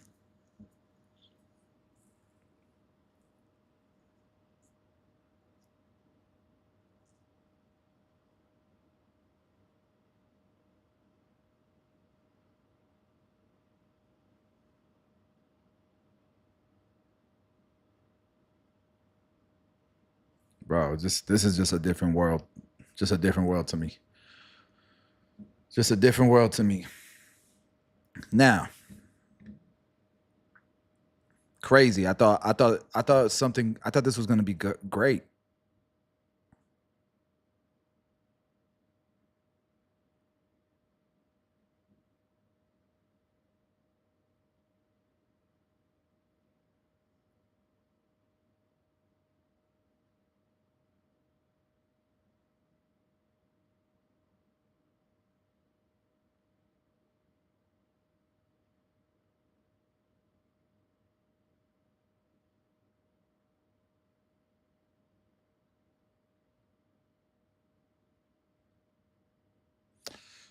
Yeah, that's tough, man. That's tough. Now, Elon and Trump had a press conference that I guess went kind of crazy. So I want to check that out.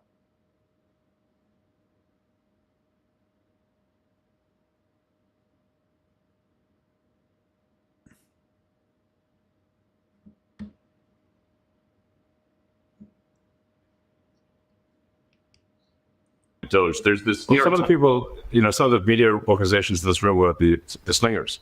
Well, there is a New York Times report today that accuses you of blurring the line between. It's the New York Times. Is that the same publication that's going to Pulitzer Prize for false reporting on the Russiagate?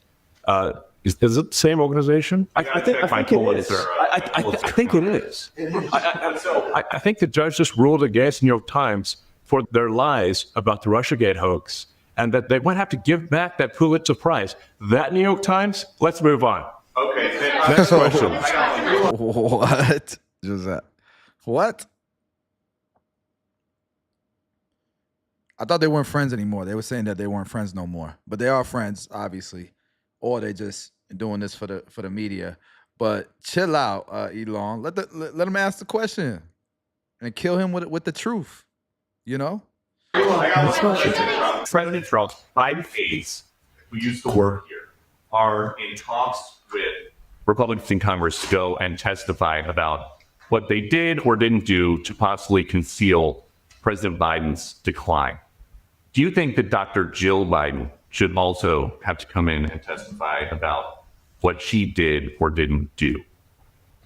Well, I hate the concept of it. It's the wife of a man who was going through a lot of problems, and everybody that dealt with him understood that. And I guess it came out during the debate loud and clear. That was the biggest signal of all.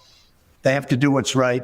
The country there was a lot of dishonesty in the election, as you know, of 2020. That's been now caught. People understand it was a rigged election. And when you go further out, when you see the auto pen, I think the auto pen is going to become one of the great scandals of all time, because you have somebody operating it or a number of people operating. Because I knew Joe Biden. Joe Biden wasn't in favor of opening up borders, letting 21 million people into this from prisons and mental institutions and gang members. He wasn't into that at all. And, who signed these orders, proclamations, and all of the different things that he signed that set our country so far back, that was so bad for our country? With the auto pen, how would it work? Like, we're in the Oval Office right now. If there was a group of rogue staffers that worked for you who wanted to advance a bill or an executive order without your knowledge, how could they do it? Well, it's very hard, because I'd read your newspapers or your media the next day and I'd say, well, I didn't approve that. Let's say I never signed that. Who the hell signed that? Auto pens, to me, are used to sign letters to people, because we get, I think they said 20,000 letters a week. And you like to be able, when somebody takes the time to write a letter, it's nice to sort of write back. And auto pens are meant for that. Auto pens are not meant to sign major proclamations or tax cuts. So I almost never use the auto pen. In fact, yesterday I was signing about 81 proclamations and statements to people that I think should be signed by us. I think when you write letters to foreign dignitaries or presidents or prime ministers, you should be signing those letters, not done with auto pens. I understand he signed almost everything with an auto pen. It's a very dangerous thing. I hardly use it. Mr. President, recently on China. To see the tariffs on China, you said that they violated his agreement with the U.S. They violated a big part of the agreement we made. If you read that whole statement, I was very nice to them. I helped them because they were in trouble with the stoppage of a massive amount of business. But I'm sure that I'll speak to President Xi and hopefully we'll work that out. But yeah, let's say there's a violation of the agreement. Yep. Mr. President, can you give us an update to the latest ceasefire agreement that Israel has agreed to, but Hamas still considering? Well, they're very close to an agreement on Gaza, and we'll let you know about it during the day or maybe tomorrow. And we have a chance of making a deal with Iran also. They don't want to be blown up. They would rather make a deal. And I think that could happen in the not too distant future. That would be a great thing. If we could have a deal without bombs being dropped all over the Middle East, that would be a very good thing. Question You said just now that you look forward to being a friend and advisor to the president. So do you expect to continue advising the president and Doge informally, or are you going to sort of shift your focus entirely to your companies? I expect to continue to provide advice whenever the president would like advice. I expect to remain a friend and an advisor, and certainly if there's anything the president wants me to do, I'm at the president's service. You said that there was $1 trillion promise. Yes, I think we do expect over time to achieve the $1 trillion. But what have you found in your time here was the biggest roadblock to getting those cuts? Was it the cabinet, or was it Congress, or something else? It's mostly just a lot of hard work. It's really not any one person or Congress. It's going through really millions of line items and saying, does each one of them make sense or does not make sense? Obviously, at times when you cut expenses, those who are receiving the money, whether they're receiving that money legitimately or not, they do complain. You're not going to hear someone confessing that they received money inappropriately. They're going to always say that they received money appropriately for an important cause, naturally. That's what you'd expect. So just a lot of work going through the vast expenses of the federal government and just really asking questions. What's this money for? Are you sure it's actually being used well? Many times we can't even find anyone who defends it. So for a lot of the expenses, there is actually no defender at all. And then we have to just work through the process of stopping the spending, where there's often literally no defender. Nobody even knows why the money's being spent. It's truly absurd. I mean, we find situations where there are millions of software licenses with 0 people using them. Surely, if there's millions of software licenses, someone should be using them. No, and then we've got to go through the process of saying, okay, look, if no one's using the software, we can terminate this software license agreement. That's everywhere in the government, by the way. Mr. Musk, what do you think would be easier, colonizing Mars or making the government efficient? It's a tough call, but I think colonizing Mars and making life multiplanetary is harder.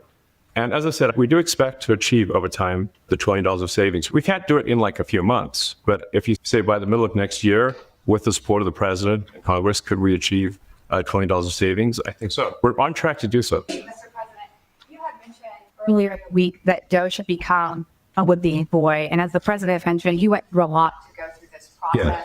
Was it worth it for you, and what would you change? Yeah, so what we found was happening was that if there were any cuts anywhere, then people would assume that was done by Doge. And so we became like essentially the Doge boogeyman, where if any cut anywhere would be ascribed to Doge. A friend of mine's daughter, who's at law school at Georgetown, thought that Doge had cut these internships for the Senate. And we have nothing to do with that. So if they have been cut, it's not to do with us, just as an example. It just became a bit ridiculous where any cut anywhere was somehow Doge, including things that made no sense. And we would agree made no sense. There are many things that occur in the government because it's the banal evil of bureaucracy. It's sort of the, frankly, largely uncaring nature of bureaucracy. It's as the great Milton Friedman said, money is spent most cruelly when it is someone else's money being spent on people you don't know. And that's how federal spending is. Then you can't really even blame the individuals because the way the government works is complaint minimization. So when someone within the government tries to stop that money being spent, there's usually someone complains. Their manager will say it's not worth the trouble. Just pay it anyway. That happens over and over again. I think it was an important thing. I think it was a necessary thing, and I think it will have a good effect in the future. Thank you. This week there was a video on More to Plane that showed the First Lady of France slapping her husband, Emmanuel Macron. Do you have any world leader to world leader marital advice? Make sure the door remains closed. That was not good. Yes. No, I spoke to him, and he's fine. They're fine. They're two really good people. I know them very well. And I don't know what that was all about, but I know them very well, and they're fine. I got a little shiner here. Which was there? Mentioned once in 2012 that Diddy was a good friend of yours back then. He has since found himself in some very serious legal trouble. Yeah, that's true. Would you ever consider pardoning him? Nobody's asked. You had to be the one to ask, Peter, but nobody's asked. But I know people are thinking about it. I know they're thinking about it. I think some people have been very close to asking. I'd look at what's happening, and I haven't been watching it too closely, although it's certainly getting a lot of coverage.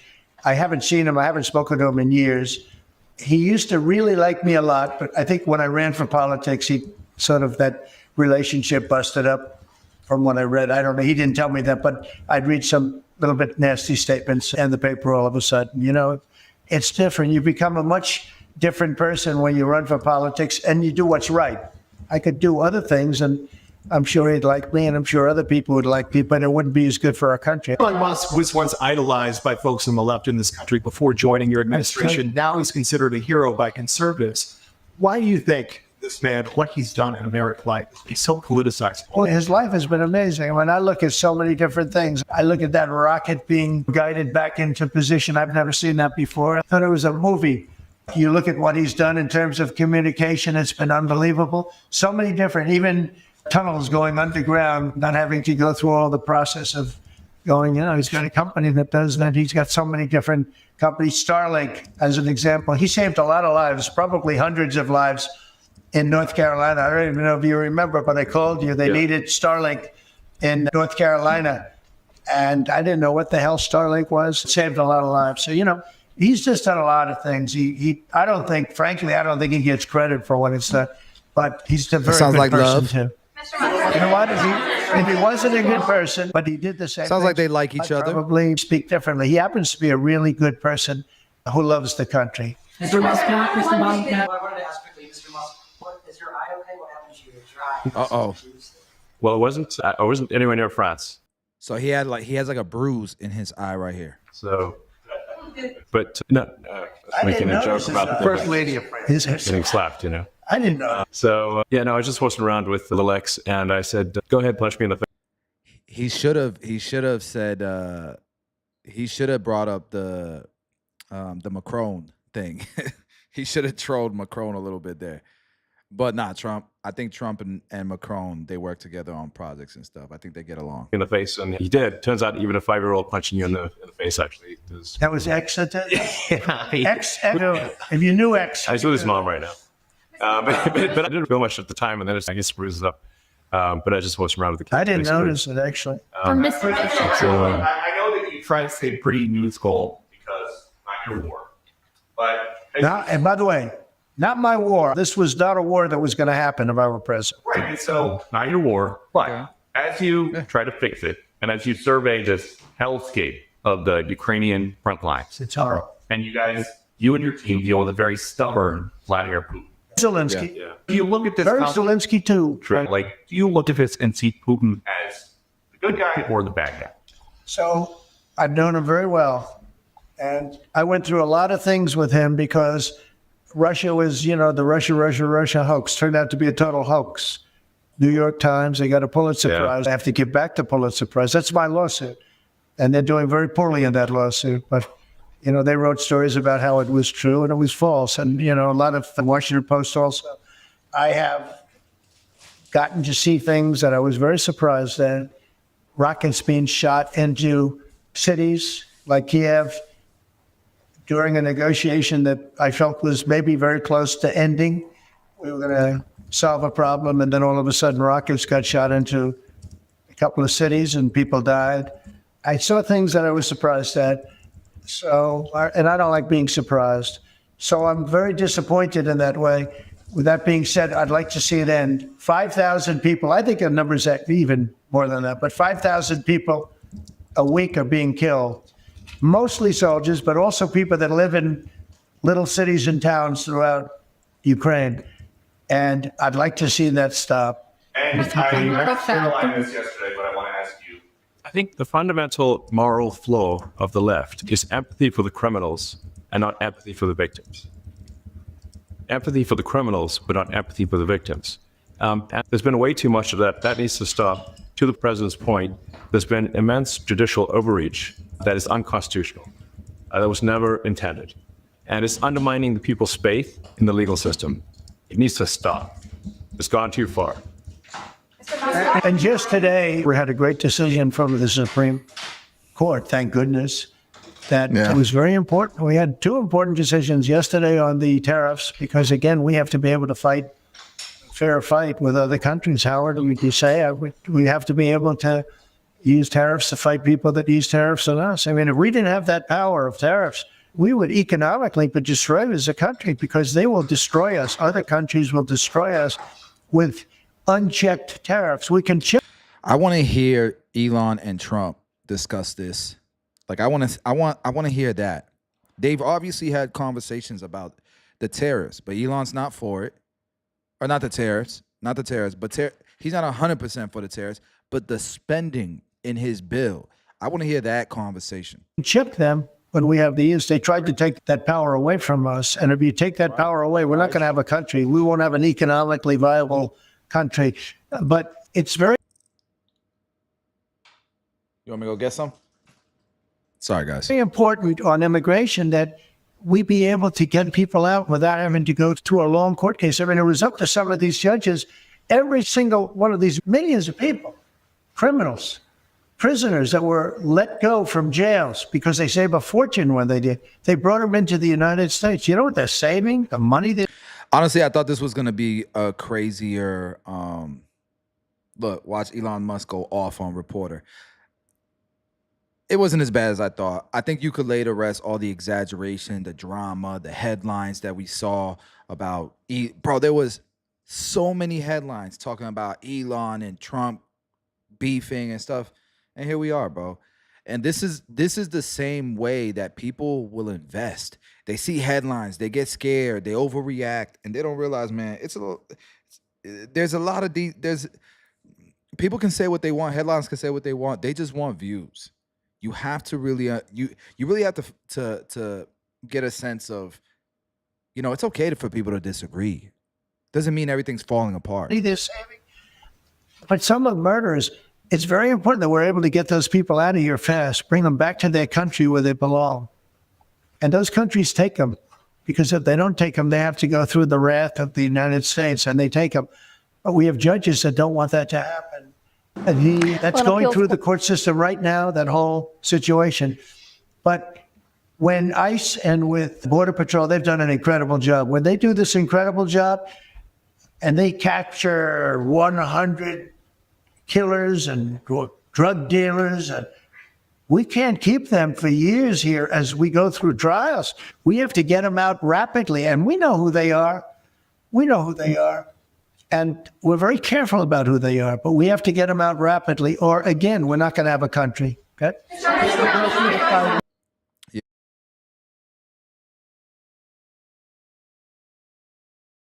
Court has ruled President Trump's tariff policy continue for now. It comes after a federal court blocked Trump's attempt to impose tariffs using emergency powers.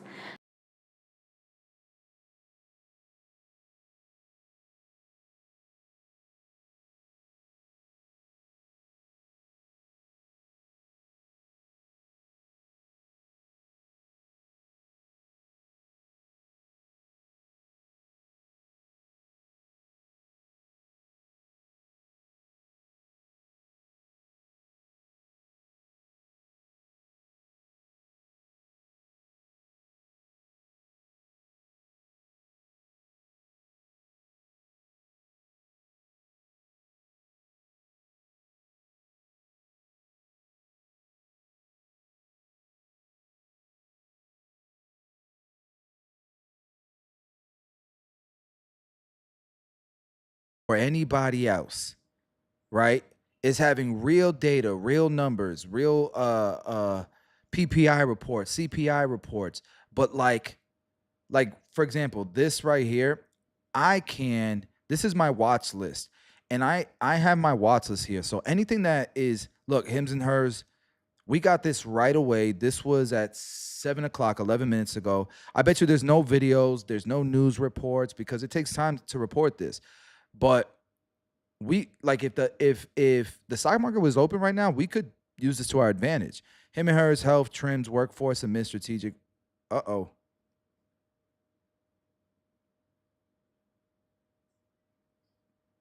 That's not a good sign.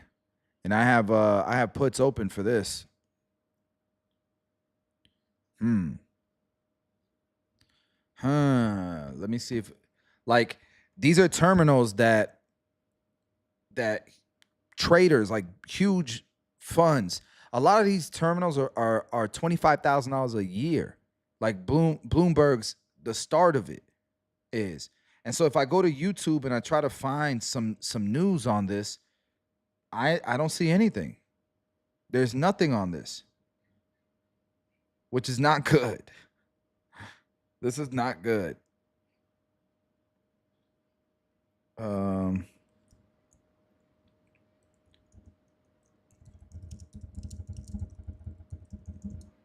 Come on. No, nothing. Damn. So essentially, you know, if this doesn't get reported by tomorrow morning, which it will, it'll probably be reported tonight somewhere. Oh,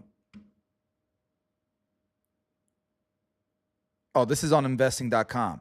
So it's already on investing.com, but it's going to start making its way to everybody. Yeah. It made it on Yahoo. Damn, man. Not good. But anyways, you look at these terminals and you can easily keep track of whatever's on your watch list. Like I have Tesla on my watch list. I have Nvidia on my watch list, Google on my watch list. And then there might be news that maybe it's not directly Tesla or somebody on my watch list, but it indirectly affects them. Look, Trump says Musk is not really fueling legal challenge over his role at Doge. He's not leaving. He's just not going to be there full time. He'll still be consulting, right? So anyways, just wanted to share that with you guys.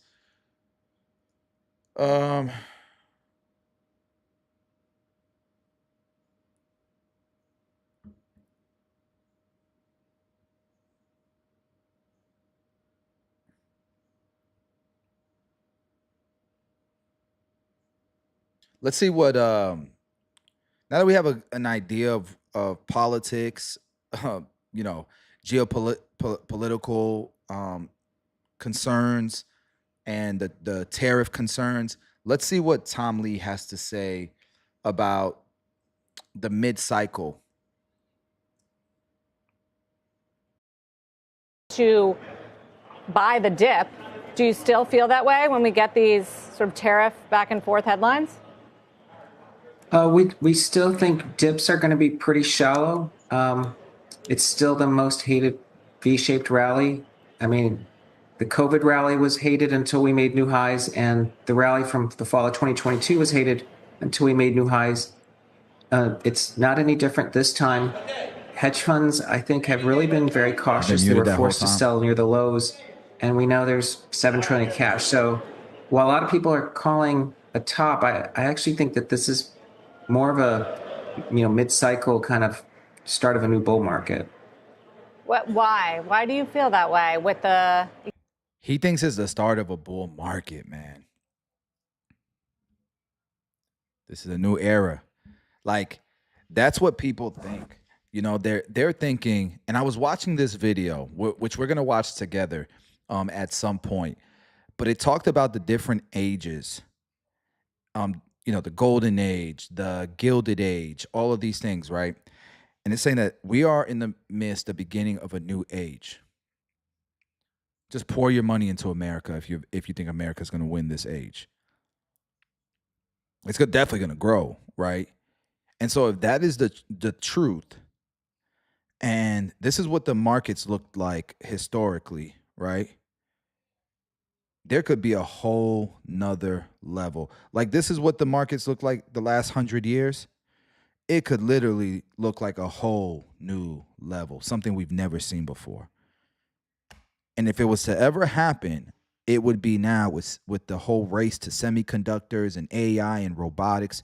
It can happen now. And just hearing the vision of how wealth can literally be solved because of the productivity of all this new technology.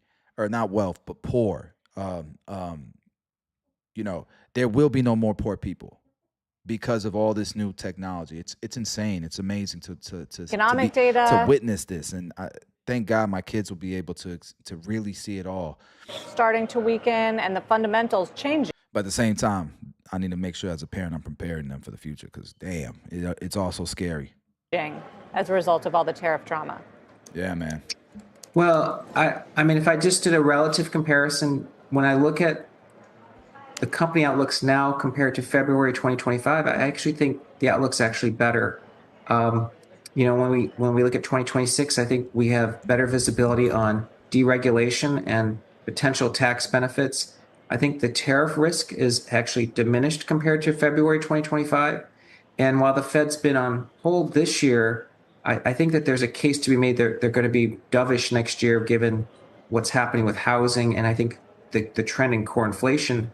And that's more important to markets is the Fed in 2026 than what the Fed does the next couple of quarters. So overall, I think it means PEs could go up. Tom, are you more confident? So if you think about it, we have already priced in that the Fed's probably not going to lower interest rates much this year. Maybe one more time this year. That's already priced in. We know about the tariffs. That's already priced in. Probably the best and the worst. And so what really matters is what we think is going to happen in 2026.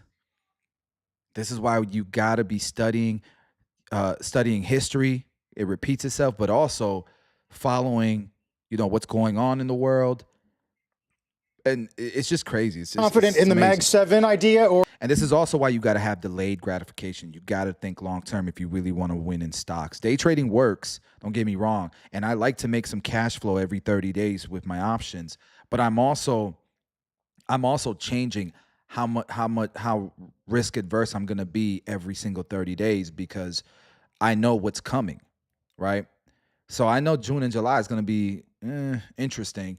But this year, I know is going to be a green year. It's going to be an amazing year. So I'm still investing. It's just when we had that crazy dip and everything literally was cheap, I was using all my margin and investing. That's how I doubled my account in 2 months in my options account. It's insane. But I probably won't have a $7,500 month on a $40,000 account again this year. That might be my best month yet. But I can still do 3, 4, 5,000. Or the small cap idea. Carl, it's an overused word, but I think it is a bit of a barbell. I mean, in the near term, the washed out groups we thought would be the beneficiary, and the Mag 7 was really leading that because so many of the Mag 7 peaked earlier and bottomed before the S&P did. And we still want to stick with that. But as I look at the second half, I think the small caps really have a strong case to be made because as long as we move towards a tariff resolution or the markets feel that way, then I think investors can actually start putting flows back into stocks other than the Mag 7. JB said, let me reread that comment. I'll tell you what I've heard like Jensen Huang, the CEO of NVIDIA, say is the future, the next step. So he says, I see how human-like these Tesla robots are. Seems like the next step, like their movement, right?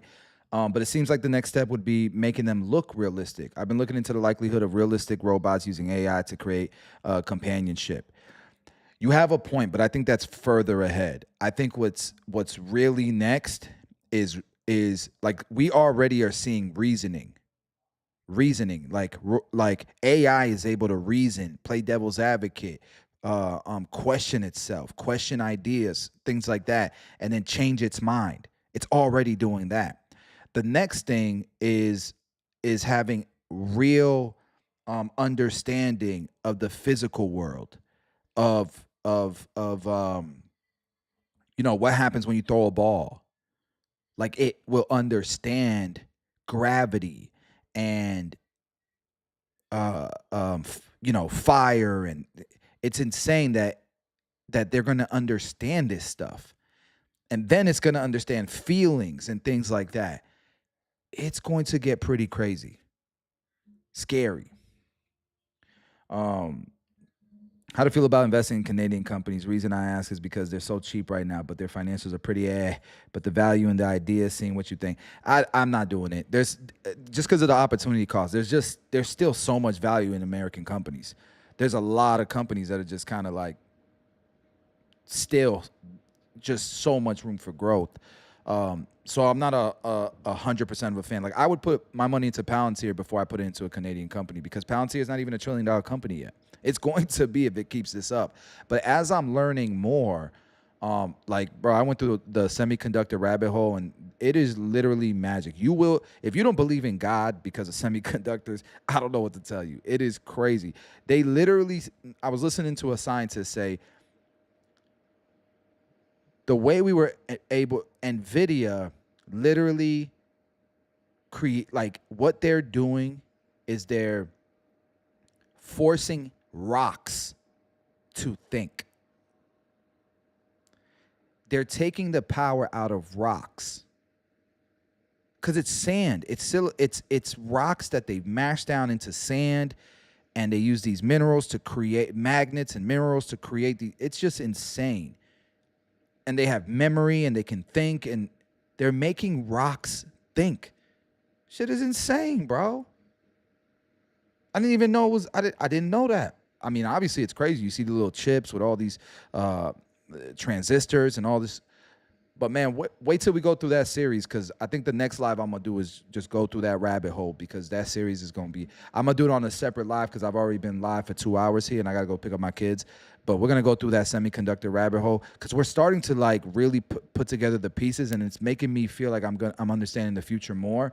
And I just think there's so many opportunities still in America. The opportunity cost is there. Now, if I had $1 billion, I might do it. But even then, you don't see Warren Buffett doing it. You know what I mean? It's crazy. So anyways, let's continue. Let's finish this video.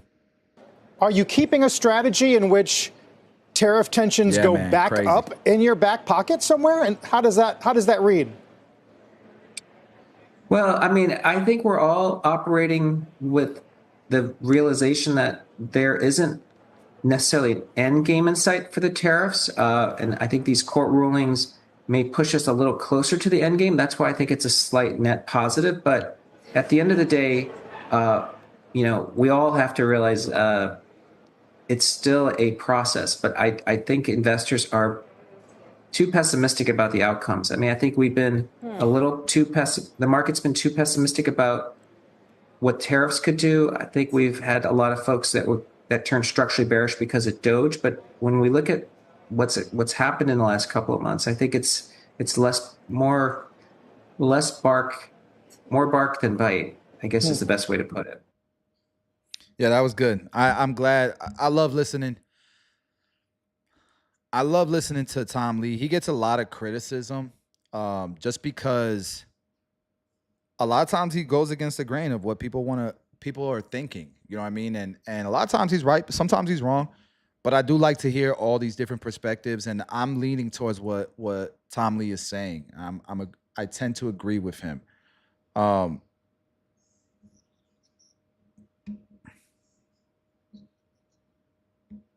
Babe, we got plans tomorrow morning? No, right? So I can go live tomorrow morning. All right, cool. All right, guys. I think that's it for me today.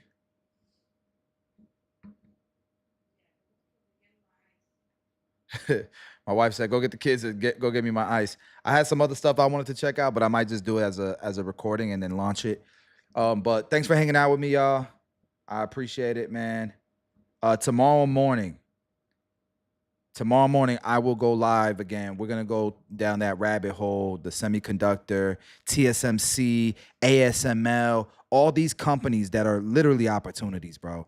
ASML, TSMC. TSMC is kind of, you guys know how I feel about that one, but ASML, I mean, all of them, there's so many opportunities. Even Apple. Apple is cheap right now. I'm about to start buying Apple. You know, I'm excited for the future, bro. And I'm gonna take over my kids' Roth IRA, and I'm gonna sell all of their stocks and get into these stocks, these AI stocks, because they got plenty of time. In 20 years, imagine what their Roth IRAs would look like if I put all their cash into these stocks. Generational wealth, yeah. All right, man. Thanks for hanging out with me, guys. I will see y'all tomorrow.